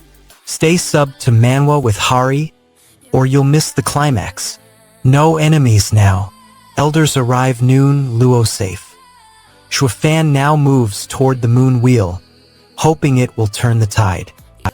Zhuofan declares he must bring the level spirit treasure, the moon wheel, to the front. He believes the artifact will give them an edge against. Fan narrows his eyes, steps closer, and asks directly if he ever liked him. His voice cuts through the clamor, forcing to consider his own feelings. The question adds a psychological layer, showing Fan cares about the personal history behind the conflict. Hesitates, his brow furrowing as the crowd watches. Did you ever like me? Answer will reveal whether pride or hidden affection drives his next move. Smirks, lifts his chin, and declares himself a genius disciple of the Ming Valley.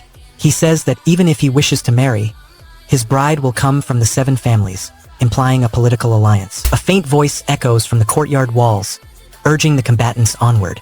The elders tighten their formation, focusing their mana on the seal. Fan steadies his stance, eyes locked on S-Blade. The moon will glows brighter, hinting at a hidden surge. The next clash will decide who controls the artifact and the Luo family's fate. The final blow is about to land, and the outcome will reshape the power balance. Fan thrusts the moon wheel at. Its silver light spreads, forming a crescent shield. Swings his curved blade, but the light deflects it, sparking. The little demon roars, spitting fire that licks the stone floor. Fan thrusts the moon wheel, unleashing silver crescent shield that deflects deadly curved blade, while the little demon spews fire, turning the courtyard into a battlefield of light and flame. Fan vows to protect trembling girl, risking his life. The elders rally, sealing the demon. Yet his promise hangs on a fragile shield, and his resolve cracks under the inferno. Lunges through the flickering barrier, his blade gleaming, leaving Fan's defense trembling as the demon's roar intensifies, hinting at a deeper power that could shatter both warriors' fates. What happens in the next chapter will completely flip everything you just saw. Subscribe to Manwa with Hari to find out. The spirit treasure moon will lands in the enemy's grasp. Imperial ruin begins. Yifan watches as the relic slides into the senior elder's palm. The elder of Qianlong Pavilion steps forward, smirking, and declares the moon will can pierce Shu's shield. Shu's once unbreakable barrier flickers, exposing his core. This matters because his defense collapses, forcing him into a deadly duel. The elder's next move will test Shu's thunderclap finger. Yifan launches his thunderclap finger toward the elder's heart. The strike crackles, but the elder dodges with a swift roll. Sparks fly as Shu's chi slams the stone floor, sending debris outward. The elder raises a hand, channeling a hidden barrier that pushes Shu back. A hidden disciple leaps from the shadows, screaming, "Eshuafan!" The cry draws Shu Yifan's attention, forcing him into the open. The betrayer uses Zhua as live bait, hoping the elder will strike him instead. Elder Yun snarls, blood spattering his torn robe, and vows retaliation for the broken arm. The elder's rage fuels his attack, but the moon wheel's aura still shields him.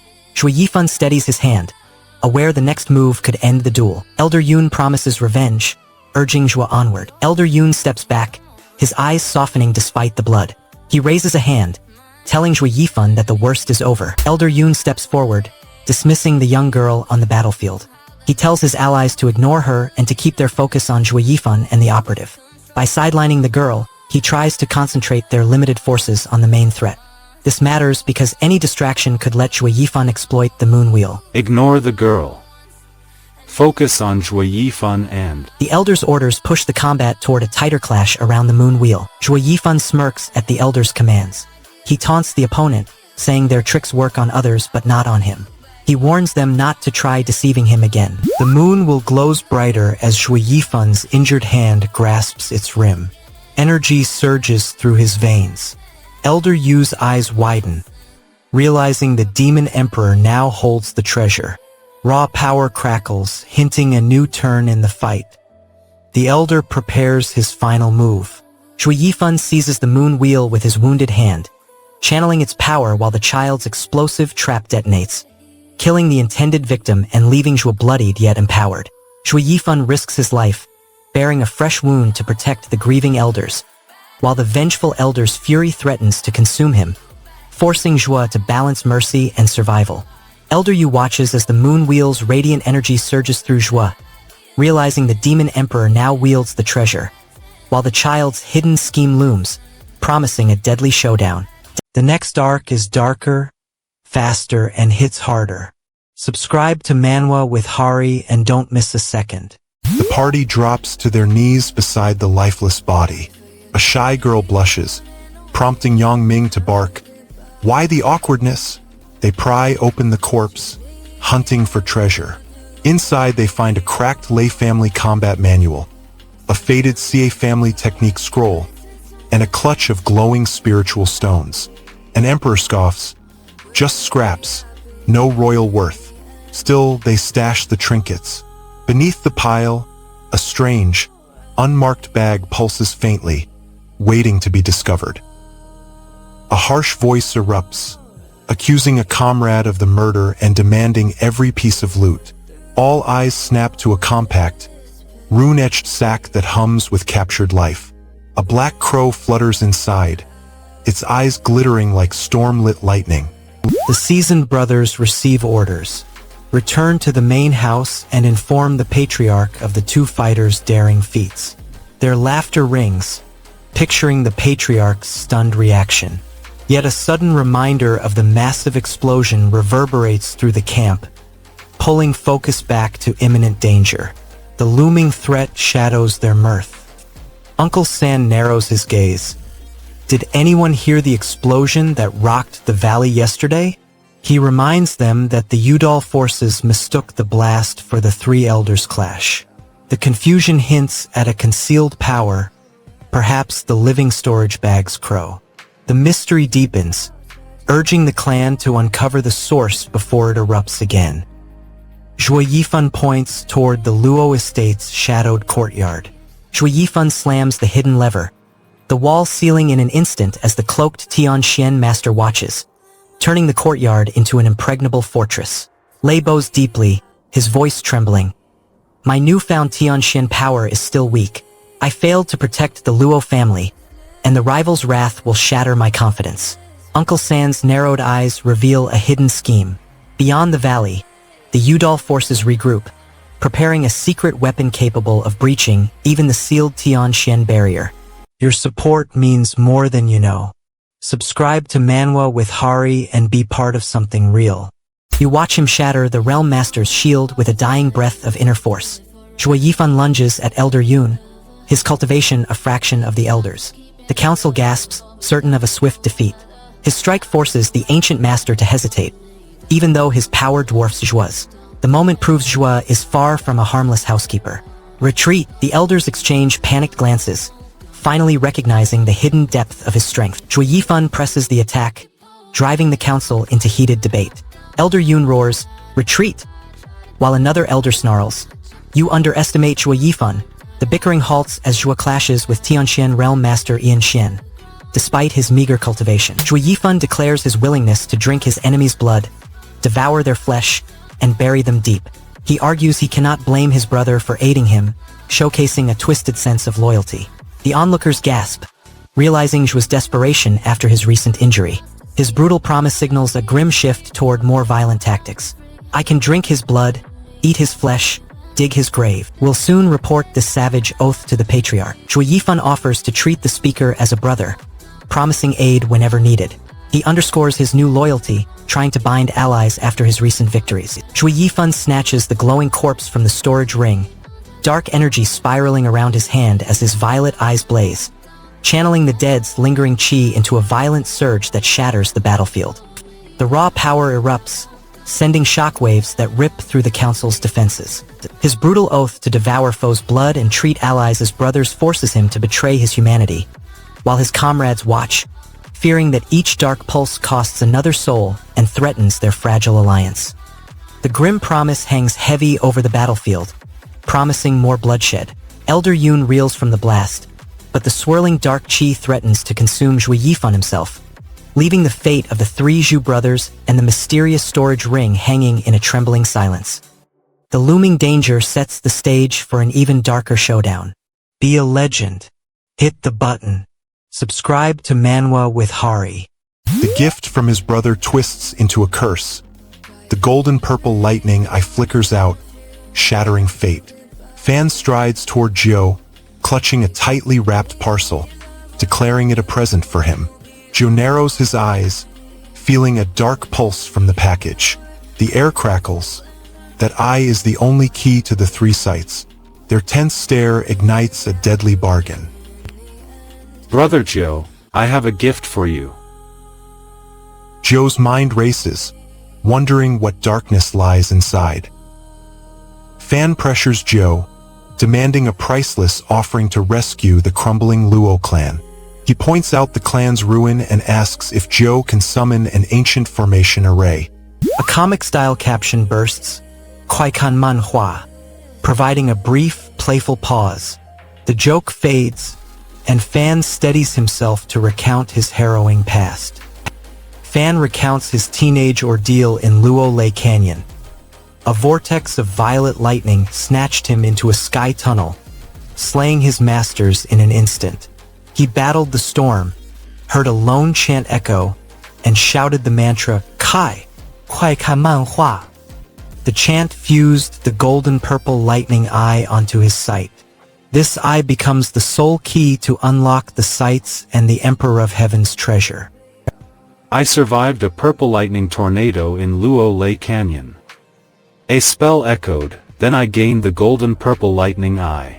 Fan feels a cold void as his golden purple lightning eye disappears, destroying his capacity to summon the concealed gate that guards the Emperor's treasure. His heart hammers against his ribs as the priceless incantation fades, compelling him to face betrayal and the looming death of everything he once loved, while his rebirth ignites a searing thirst for vengeance. Shadowed rivals converge, chanting ominous war cries, as the sealed canyon yawns wide, whispering untold power just beyond his grasp. His fate teeters on a razor-thin edge. Brains over brawn every single time. Subscribe to Manwa with Hari. His wounds bleed deep, but the fifth realm power flares, threatening everything. Shui Yifan steps out of the seclusion cave and walks onto the bustling streets of Wind Arrival City. The crowd parts as the former demon Emperor Steward appears, cloaked in a dark coat. He carries a faint demonic aura that makes passers-by uneasy. Old Pang watches from a shadowed balcony, eyes narrowed. The city's guards tighten formation, sensing danger. Old Pang's stare hints at a hidden agenda. Shui Yifan stops at a street vendor stall, leans on the counter, and sighs. He tells a nearby clerk that his seclusion lasted almost a full season and the weather finally clears. Shui Yifan looks at the spread of food laid out on the table. The dishes steam, aromas waft, and his stomach growls despite being only in the chi-gathering stage. He eyes the lavish breakfast, noting the generosity of his host. This matters because his hunger fuels his drive to regain strength, and the display hints at political goodwill. The conversation about the gifts continues. Shui Yifan asks, "Where did you get them? Is there such a good restaurant here?" Holden replies, "Every day? Your consideration. I'll accept these gifts." The exchange shows Shui Yifan's gratitude and Holden's support. It hints the city hides a network of food stalls used for information trade. Shui grins, grabs a spoon, and insists they eat together. He pushes the second plate toward his companion, demanding they start with his portion. The act is half joke, half test of his dominance. It also forces the others to watch his reckless appetite, building tension over the limited food. This matters because it shows his need to prove superiority despite his weakened state. "Okay, let's eat together." He soon notices a strange heat in their bodies. Shui watches the steam rise and feels his limbs tingle. He remarks that they were fine before, but now their bodies react like water and fire, changing fast. A mysterious girl appears with a steaming breakfast tray, forcing Joie to confront his bravado as his sixth sense tingles, detecting a hidden threat that could shatter his imperial composure. Joie risks losing his reputation and control, balancing pride against vulnerability as he swallows the challenge, while his allies watch, fearing his overconfidence may cost them dearly in the looming battle. The room quivers with unseen chi, and the concealed adversary remains hidden, leaving Joie and his companions on the brink of an unpredictable confrontation that could redefine power dynamics forever. This channel exists because of fans like you. Subscribe to Manwa with Hari and keep it going. Joie steps into the kitchen, inhales the steam, and declares the aroma amazing. The young miss watches, eyes bright. Joie tastes a bite and says the cooking skills are superb. The household members nod, impressed by the dish.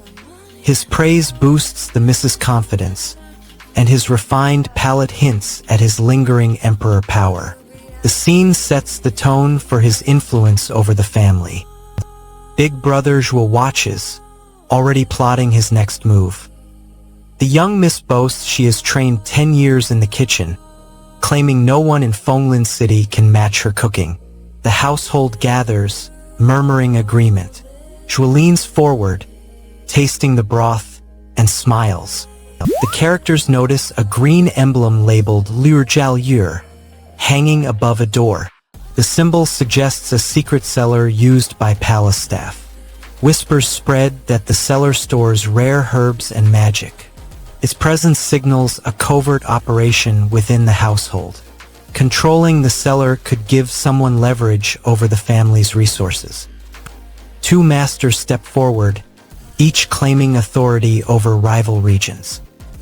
Master Long Yifei of Qianlong Pavilion steps into the hall, bowing and announcing his title. Opposite him, Master Yu Anshan of Yu Ming Valley arrives, also declaring his rank. Their arrival sparks a rivalry, as each claims jurisdiction over contested lands.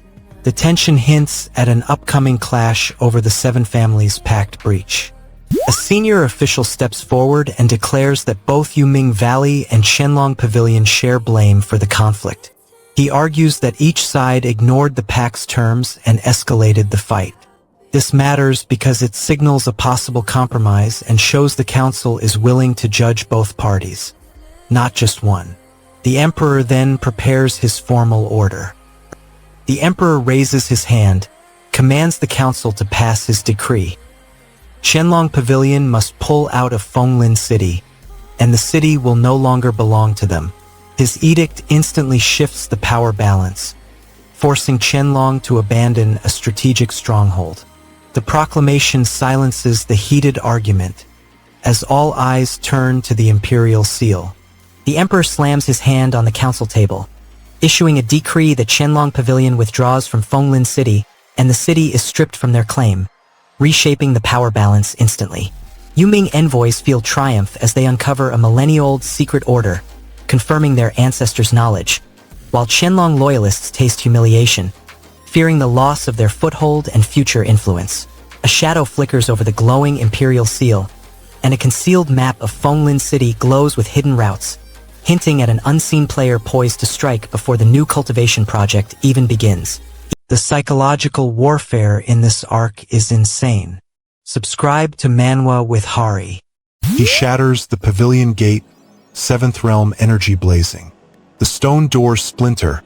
A torrent of chi roars outward. Sect members scramble, fear flashing in their eyes. The senior guard unsheathes his sword, jaw clenched. The breach screams danger, marking the Qianlong Pavilion's most urgent crisis. A mysterious figure watches from the shadows. The ruined gate pulls Fatty into the scene. The crowd zeroes in on Fatty at the shattered gate. He towers, lanky, far from handsome. Yet seventh layer chi radiates from him, a clear sign of elite cultivation. Whispers ripple, power hides in odd shells. The guards can't ignore the aura. Their doubts sharpen, probing his mysterious past. Miss Long snaps, "Fine, but your presence makes it worse." She probes, "Is Brother Joe here?" Fatty shakes his head. He's not. The missing ally forces a shift in plans. He watches her eyes, waiting for the next cue. He reads Miss Long's stare, convinced she tells the truth. Long Jie and Long Zhou departed together on business, so the case stalls. Yet the rotund pursuer remains a ticking bomb. The delay buys time, but the side threat looms. The next scene will finally confront the Fatty dilemma. The crew concludes they must push the proud girl out to win her favor. The rotund pursuer proposes a petty humiliation, just to pass the time. Sister Long Kuei looks at the suitor, gratitude flickering. "You've always been kind since childhood." Her words echo their shared past, making his aggressive tactics feel personal. He now faces his buried feelings and the weight of their arranged bond. You've always treated me nicely since childhood. The suitor doubts his plan can survive old bonds. The suitor gasps, how could I miss her true feelings? He learns the younger sister already loves another cultivator. The revelation shatters his marriage hopes, introducing a rival. How could I be unaware? Her heart already belongs to someone else. A hidden rival sharpens the conflict. He demands the rival's name, fearing competition. Fatty charges into the Qianlong pavilion, slamming his palm into the stone. A guard steps forward, revealing Fatty's alliance with Sister Kull. The revelation shatters his lone scheme, sparking a heated public showdown. Long Kuei's sincere thanks ignite the suitor's envy. A secret crush looms, ready to strip him of honor. He teeters on the edge, torn between desperate control and the loss of his coveted marriage. The rival's identity stays hidden, while a looming scandal shadows the pavilion. Fatty's reputation and Long Kuei's future hinge on a secret ready to explode. The community is growing every single day. Join the Manwa with Hari family and subscribe now. One duel decides his father's honor, his bride's fate, and the Empire's destiny. Two massive reverse scales loom behind the arena, each marked with a warning. The left scale bears a portrait of a man whose father was slain. The right scale shows a man whose wife vanished. The brother, clutching his sword, knows the outcome will tip the balance between vengeance and rescue. All eyes watch, because the result will shape the family's standing and the looming war. The brother's resolve will be tested when the fatty challenger steps forward. The brother argues that losing his wife feels worse than his father's death. He shouts that everything is a misunderstanding, trying to calm the crowd. A large red character Ba flashes on the arena floor. Everyone stares, recognizing it as the seal of the hell-suppressing deity physique. The symbol glows, pulsing with dark energy. The challenger's aura flares, matching the glyph's rhythm. The audience whispers that the battle has entered a stage. A sudden roar signals the challenger's hidden technique about to erupt. A distorted voice shouts, across the arena, reverberating like a broken system alert. The sound seems to glitch the magical field, causing flickering lights. The brother winces, sensing his hell-suppressing physique destabilizing. The father tightens his grip, ready to strike before the interference spreads. The crowd holds its breath, waiting for the next decisive blow. The challenger demands the start, but the father figure smirks and reveals his own covert move. He admits the outside appearance fooled everyone, exposing his deceptive nature. This matters because it proves the father will use any method, even dishonorable, to win. Father's sneak attack fooled me. Honest look hides demonic path. With the father's true colors shown, the duel's rules tighten. You think you can win by fighting for Nui? The onlookers comment that the fatty barely skirts the moral line, matching the father's preferences, and they voice admiration. The fatty snarls back, calling the challenger a stinky brat and mocking his weak power. The father figure unveils a concealed technique, turning the arena into a chaotic, comic-style showdown as the fatty opponent launches a ruthless ambush that catches the challenger off guard. The challenger's confidence crumbles, his pride shatters, while the crowd watches a battle that threatens his honor and forces the fatty to confront his own moral boundaries. The heart demon's crimson eyes narrow, a faint glow encircles its core, and the hidden rebel plan looms, leaving the arena poised on the brink of an unknown, deadly revelation. This channel exists because of fans like you. Subscribe to Manwa with Hari and keep it going. Chuafan stands in the Luo mansion hall, fresh blood scorching his neck. Sister Nlai lunges, calling him a wretch, demanding punishment for his disgrace. The family's honor trembles on his next reply. Failure means exile or death. You wretch! You dare dishonor Sister Nlai. The looming words will force a brutal choice. Chuafan shouts, it was just a slip of the tongue, and blames Sister Nlai for fleeing the moment she heard him. He throws her a jab, asking if she also shamed the eldest miss earlier. Nlai's glare sharpens, remembering his disrespect. Expulsion from the family looms. I only said a few careless words. Tension spikes as the eldest miss watches in silence. A calm observer steps forward, voice steady amid chaos. I'm not allies with Chuafan, but his power is undeniable. He adds, he's the first chi-gathering realm master to slay 2 Tian-level experts. The reminder of Zhua Fan's legendary feats raises the stakes. The father now faces a foe with a notorious reputation, promising a fierce showdown. The father tightens his grip, aware of Zhua Fan's deadly legacy. Sister Nlai steps forward, eyes flashing. "Fatty, did you hold back?" She jeers, echoing earlier insults. A voice asks, how can he handle this fatty? The mockery fuels the fight, demanding Zhua Fan prove his worth. A young boy points at a torn manga page, shouting, "Look, the comic!" Panic rises as he pleads for guidance. Zhua Fan raises his hand, signaling a pause. Sister Nlai tightens her grip, awaiting orders. Indecision could cost them dearly. Look at the comic. What should we do? The boy's plea forces Zhua Fan to reveal his next move. The 7th layer cultivator steps forward, a scar marring his cheek. "I am the one you seek," he declares, blood of the Lin clan pulsing through him. He commands the opponents to free their hostages. His claim shifts the battlefield's balance, his lineage granting authority. "I'm the one you seek. I'm Lin blood." The 7th layer cultivator advances, scar flashing, proclaiming his Lin clan heritage. In an instant, a radiant chi barrier erupts, imprisoning Zhua Fan and forcing every challenger to pierce his power. Zhua Fan's royal pride shatters under the cultivator's taunt. Fists clenched as he grasps his power alone cannot breach the new shield. Nlai's rivalry sharpens into desperate determination. The cultivator's grin widens as his chi barrier hums, declaring any force daring to touch Zhua Fan must first break his shield. The opposing army trembles on the brink of a deadly breakthrough. Every detail matters. Subscribe to Manwa with Hari, and we'll catch them all. The brother freezes mid-step. His sister Nui clutches a shattered staff, and the pavilion's roof ignites with orange flame. From the swirling ether of the chi-gathering realm, a snarling imp bursts forth, its eyes glittering with malice. Kai roars, "You're just an imp in this realm, yet you dare challenge us?"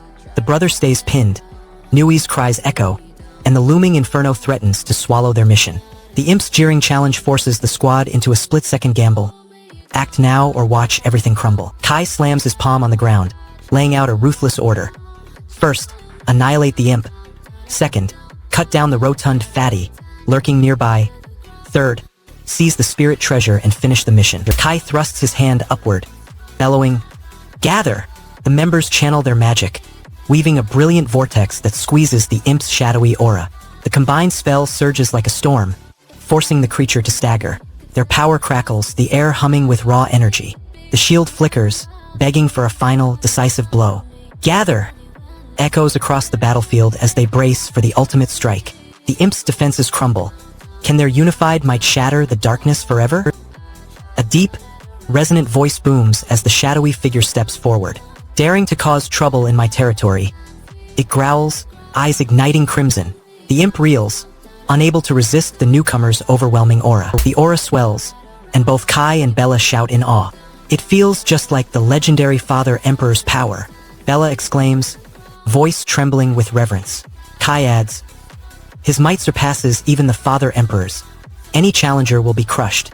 Their words confirm the enemy's overwhelming strength, a force beyond ordinary demons. The squad realizes they face a foe whose power dwarfs their own, a titan of myth. "It's just like Father Emperor," they chant, steeling themselves for the final earth-shaking strike. A sudden flash of ancient script appears on a stone slab. The team freezes, puzzled by the cryptic message. Kai rallies the squad, encircles the third-grade spirit imp, and channels a Father Emperor-level aura that erupts in a blazing, unified strike, shattering the creature's defenses. Bella feels the ancient power surge through her, granting her newfound confidence yet burdening her with the weight of a legacy that could consume her if the battle falters. A cryptic inscription flickers on the stone, hinting at an unseen mastermind, while the imp's dying howl promises a darker force poised to rise. He's the only one who found the exploit. Subscribe to Manwa with Hari to watch him use it. A deity dragon blade rends the heavens. Then the ancient master vanishes in a blaze of imperial soul. The blade slams the earth, unleashing a thunderous shockwave. Shui Yifan staggers, crying, "Ah!" as the light dwindles. The entire battlefield quakes, every fighter feeling a fresh, deadly presence. "Ah!" a voice roars, demanding the teacher's return. When the dust finally clears, a sharp voice slices the din. Quick, look at the scroll! Someone shouts, pulling everyone toward the fluttering parchment. All eyes lock on the ancient sheet, hunting any hint of the 9 serenities. The race against time spikes as rivals close the gap. A lethal thought strike gathers its dark edge. Ancestor Fong watches Zhuo's demonstration, nodding with approval. He acknowledges the young demon emperor's raw talent, declaring the genius youth has fully unveiled his abilities. The praise fuels Zhuo's confidence, confirming his demonic heritage still blazes bright. Your talent shines, genius youth. Sister Nui then questions the ancestor's past killing. Sister Nui steps forward, eyes narrowed, demanding an explanation for Ancestor Fong's past execution of a certain man. Her doubt cracks the clan's veneer, hinting at a concealed betrayal that could shatter the 7 families. Tension spikes as the truth looms. I can't understand why Ancestor killed that man. The next chapter will expose the mysterious victim's identity. The narrative delves into Fong Qiubai's legend. Every head of the 7 families strives to send their heirs to his tutelage, craving his ruthless methods. Yet Fong scorns all, even emperors, keeping his training circle ultra-exclusive. This harshness explains why his acceptance is coveted and why Zhuo's request is so perilous. Soon we see how Zhuo's simple glance catches Fong's eye despite that reputation. Zhuo Yifan fixes his stare on Fong, and the sword deity master steps forward, intrigued. Fong asks why a demonic cultivator seeks his guidance. Zhuo admits that had their paths aligned, he would have paid respects and entered the sword deity sect without hesitation. Fong Qiubai nods, declaring Zhuo Yifan his disciple, sealing a pact that bridges the sword deity's strict lineage with a demonic cultivator's ambition.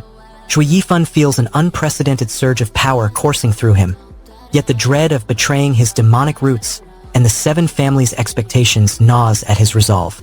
Now the 3rd Prince Longzhou watches, his hidden agenda ready to ignite a clash that could shatter the fragile alliance, leaving Zhuo's fate hanging on a razor-thin thread.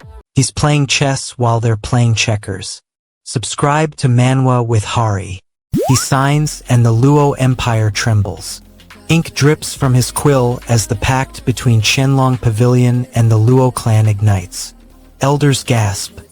The seals bind their house to his will. His mark forces the Luo to bend, shaking the power balance. I sign this pact. He now demands the original alliance letter. He rolls back a sealed scroll, slams it open, and points. I need the alliance letter linking Qianlong Pavilion to the Luo family, he growls. Without it his scheme stalls. Servants shift, eyes flickering with fear. The letter is their lifeline. His demand squeezes the clan, tightening political leverage. Hand it over now. The seasoned cook, Lao Pang, steps forward, offering a discreet path. I'll guide you to the place where truth can surface, he says, his eyes glinting. He hints a coded number, a map to safety. His promise could hand the heir leverage against the pavilion's plot. The heir's doubts deepen, weighing the chef's counsel against her fatigue. The heir claims exhaustion, citing Lao Pang's advice to rest. She admits the endless debate has drained her. Each passing minute erodes Zhuo's leverage, the pact hanging in balance. He feels the clock ticking, his position weakening. He must decide, force the seal or watch the alliance slip. He sets a steaming bowl before her.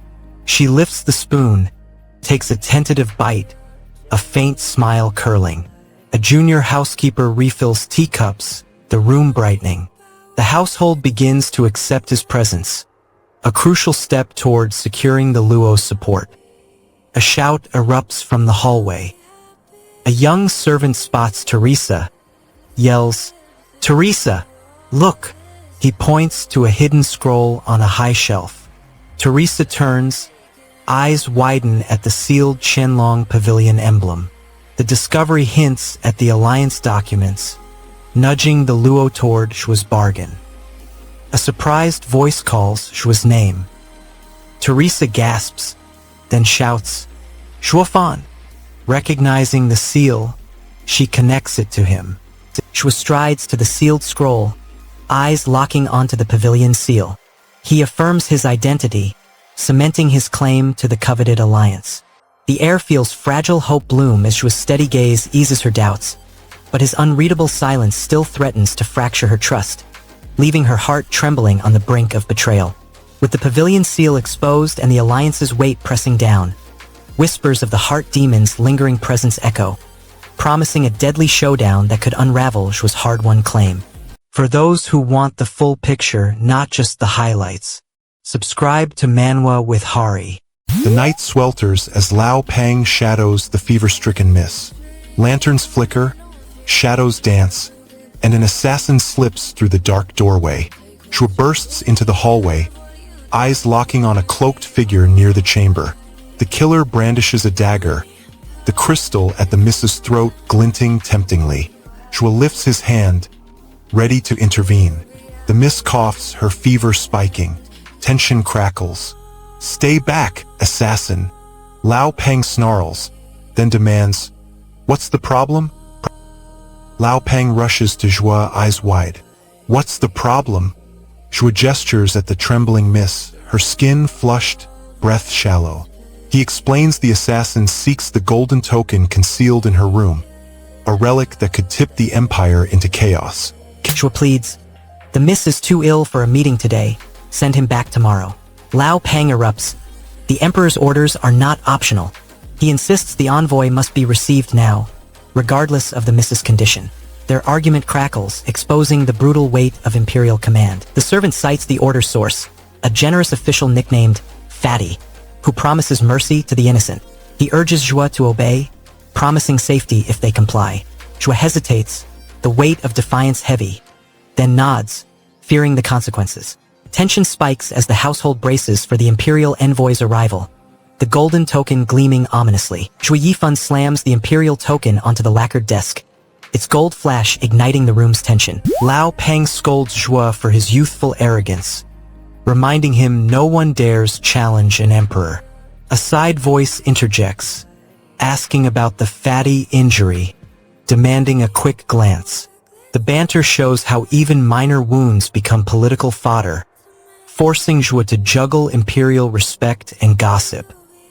Zhua repeats the word fatty, curiosity sparking his tongue. Lao Pang snaps. Insulting the Lord with that nickname is unheard of. Only 10 souls have dared. The tension sharpens, highlighting the delicate balance of respect and fear. The talk turns to the man's ties with the family lord. Lao Pang notes the lord returned yesterday, saying nothing of any injury, casting doubt on rumors. Lao Pang shatters the balance, slamming his palm to the floor. "I will take you as my disciple." His voice roars, the hall trembling with the thunderous all that reverberates through the stone. Zhua feels his pride teeter on a knife edge, the promise of a steadfast ally clashing with his fierce independence. His defiant refusal sparks both hope and dread.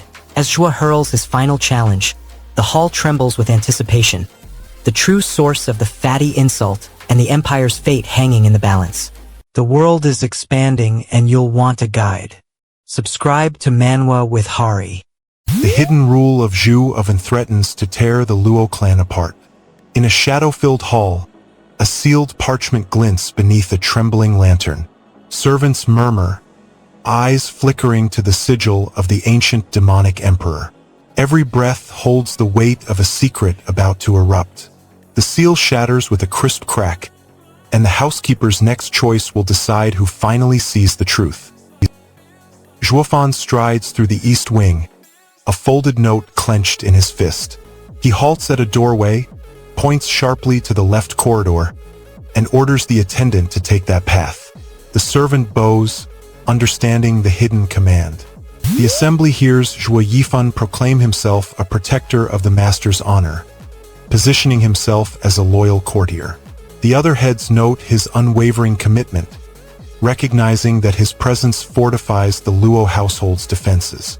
By framing himself as a guardian, he secures trust and cements his behind-the-scenes power, binding his fate to the family's survival.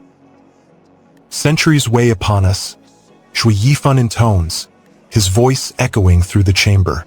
He reveals that the third prince summoned the three families at the emperor's command, demanding a revelation of a 100-year-old pact.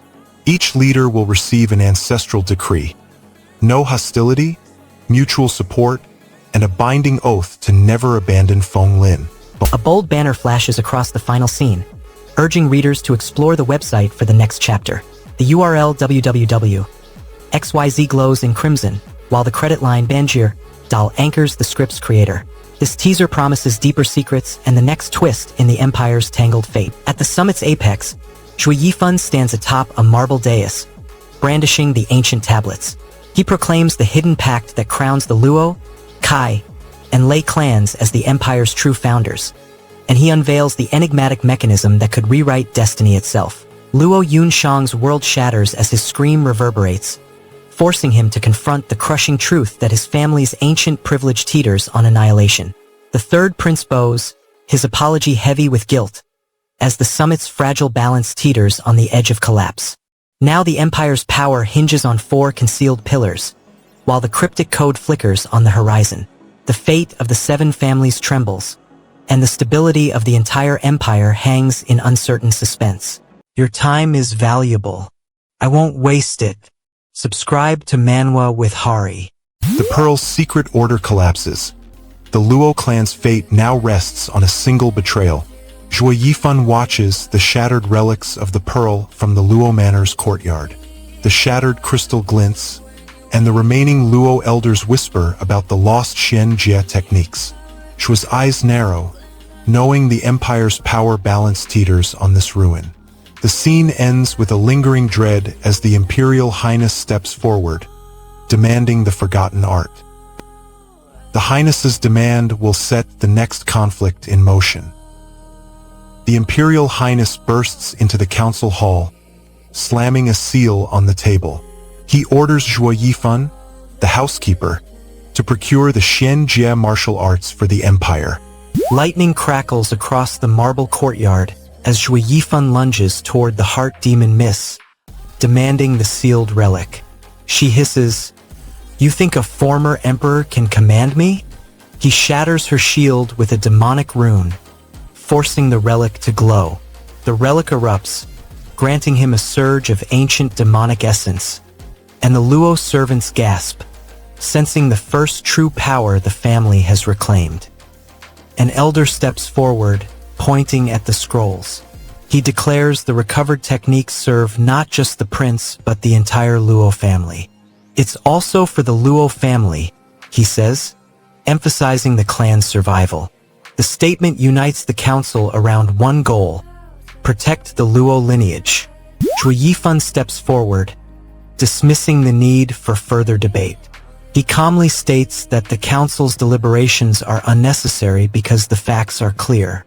His confidence convinces some members that a decision can be made quickly, avoiding prolonged conflict. This cuts the discussion short and moves the meeting toward a concrete plan, saving time for the looming external threats. That's not necessary. Next, Zhua outlines the Kai's troop numbers. Shui Yifan reports that this month the Kai have recruited a massive force called the Black Winds Mountain Troops. He tells the council they now command 500 to 600 soldiers, most of whom have already reached the Qi gathering realm, indicating high cultivation. You watch as the two rival families clash, completely ignoring Luo's pleas. Their battle proceeds while the Luo elders are dismissed, the nobles looking down on the Luo as insignificant. This blatant disregard forces the Luo to consider a bold counter-strategy. The outcome will decide whether Luo can regain any influence in the power vacuum. They fight, ignore Luo, look down on us. The Luo prepares a surprise proposal to the council. Shui Yifan steps onto the dais and pulls a heavy silk banner from behind his back, unfurling a map of the Pearl Order's hidden vault. He points to a formation of Kai soldiers lurking in the hall's shadows. The council elders stare, confused. Shui Yifan unfurls a silk banner, exposing the Pearl Order's secret vault, and declares the lineage belongs solely to the Luo clan, igniting a fierce council uproar. The Luo elders watch their authority crumble as rivals mock them, while Shui Yifan's contempt strips the fledgling Kai clan of hope, leaving the family teetering on ruin. Now the council hesitates, the shadowed Kai envoys linger, and the sealed vault looms, promising a power shift that could shatter the Seven if the hidden forces awaken. I spend hours crafting these recaps so you can enjoy them in minutes. If you appreciate that, subscribe to Manwa with Hari. 7 mighty houses converge, yet a lone housekeeper and a defiant Luo child grip the Empire's fate in their hands. The child erupts, slamming Zhuofan, branding his lineage the feeblest of all clans. "Show me a right to lead this alliance," he snarls, voice echoing off marble pillars. Zhuo remains stone cold, the accusation hanging like a blade poised to strike. The gauntlet forces the housekeeper to lay out his claim, igniting a fierce political storm that ripples through every seat. The hall trembles with whispered doubts. In a flash, Zhuo's mind drifts to a desperate memory from his own dark past. The child's harsh words trigger a flash of fire in Zhuo's mind. Zhuofan rises from his seat, stature commanding the hall. The third prince steps forward, nodding with respect, and praises Zhuo's sterling reputation among the nobles. The prince's words echo, reinforcing Zhuo's growing influence like a tide swelling the shore. Attendees exchange glances, sensing a seismic shift in power dynamics. The air thickens with anticipation, each whisper a ripple in the storm. Zhuo declares he'll stay, sparking a final decision. The weight of his promise anchors the chamber as Zhuofan speaks. He vows to remain within the Luo family, pledging to lift its strength until it rivals the Seven Family Alliance, citing the imperial plan as his compass.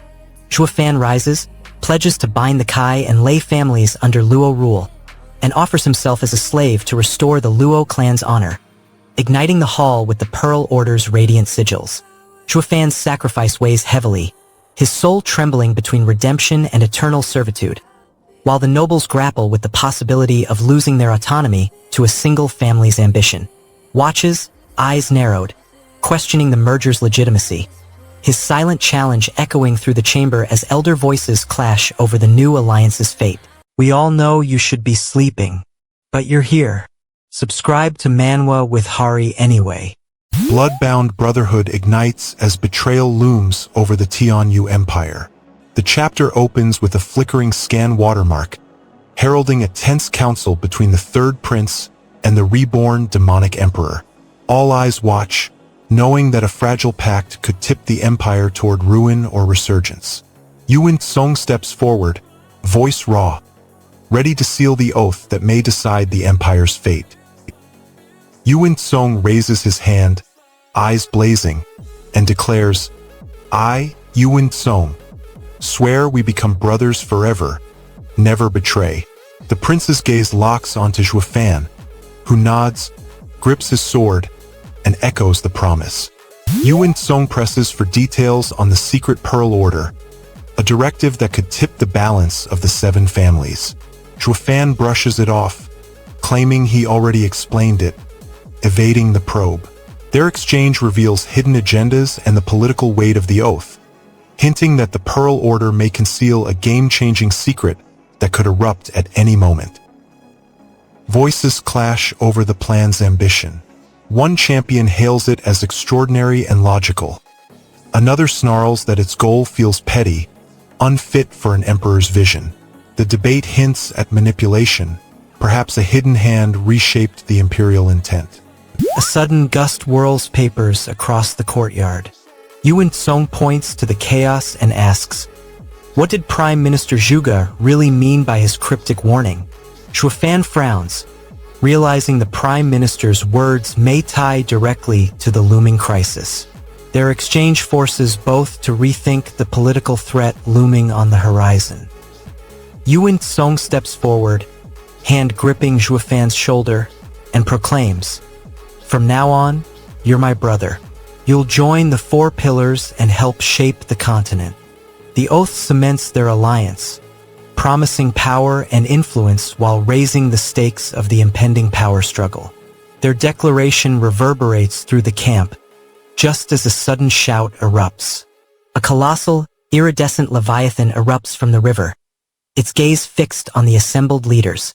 Shuafan lifts his sword, commanding the formation as the courtyard transforms into a battlefield of water and will, each heartbeat echoing the clash between ambition and the untamed beast. Yuan Song seals a brotherhood with Shuafan, promising a seat among the four pillars while risking his honor.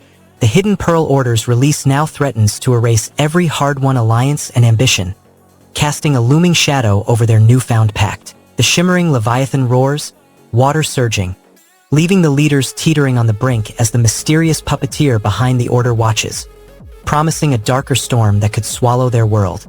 There's a twist coming that nobody sees coming. Subscribe to Manwa with Hari, you'll want to be ready. The Imperial Throne turns its blade on you, Ming Valley, sealing fate in a single clash.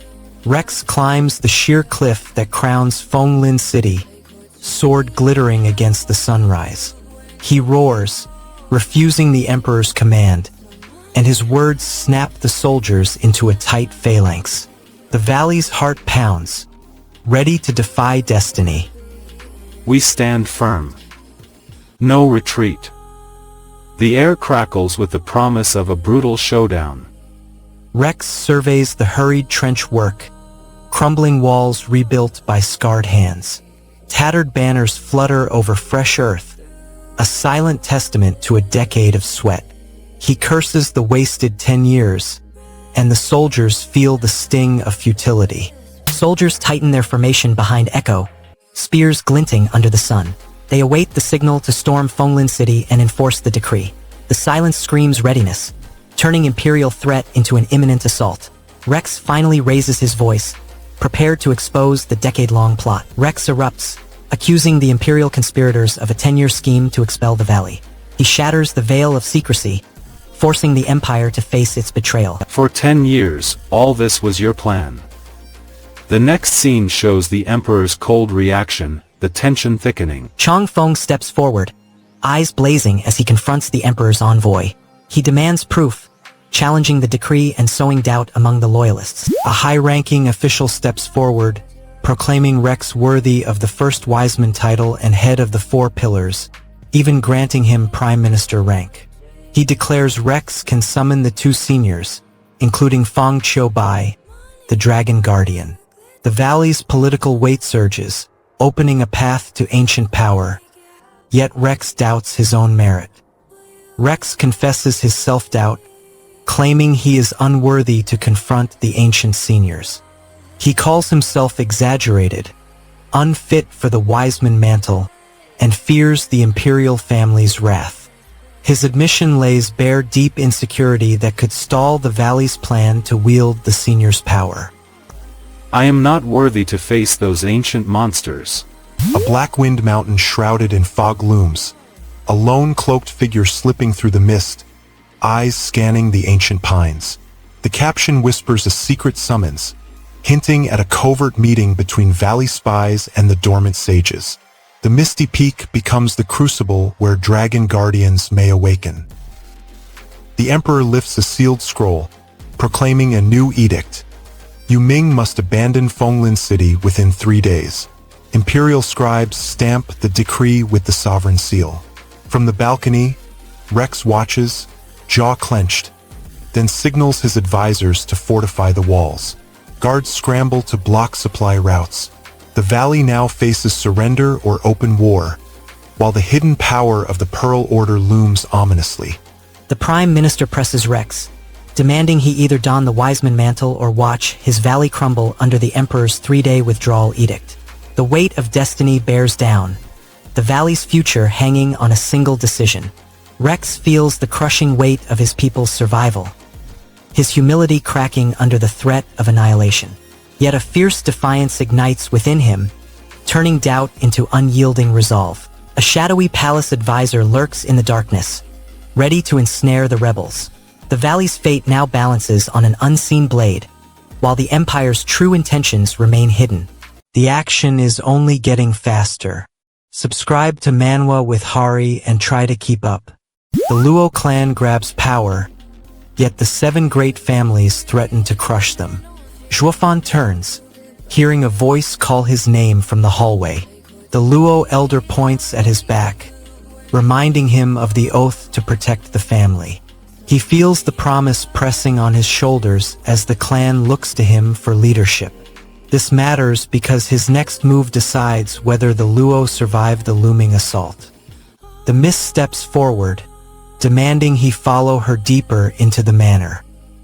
Zhuofan grabs the miss's hand and pulls her toward the inner chambers.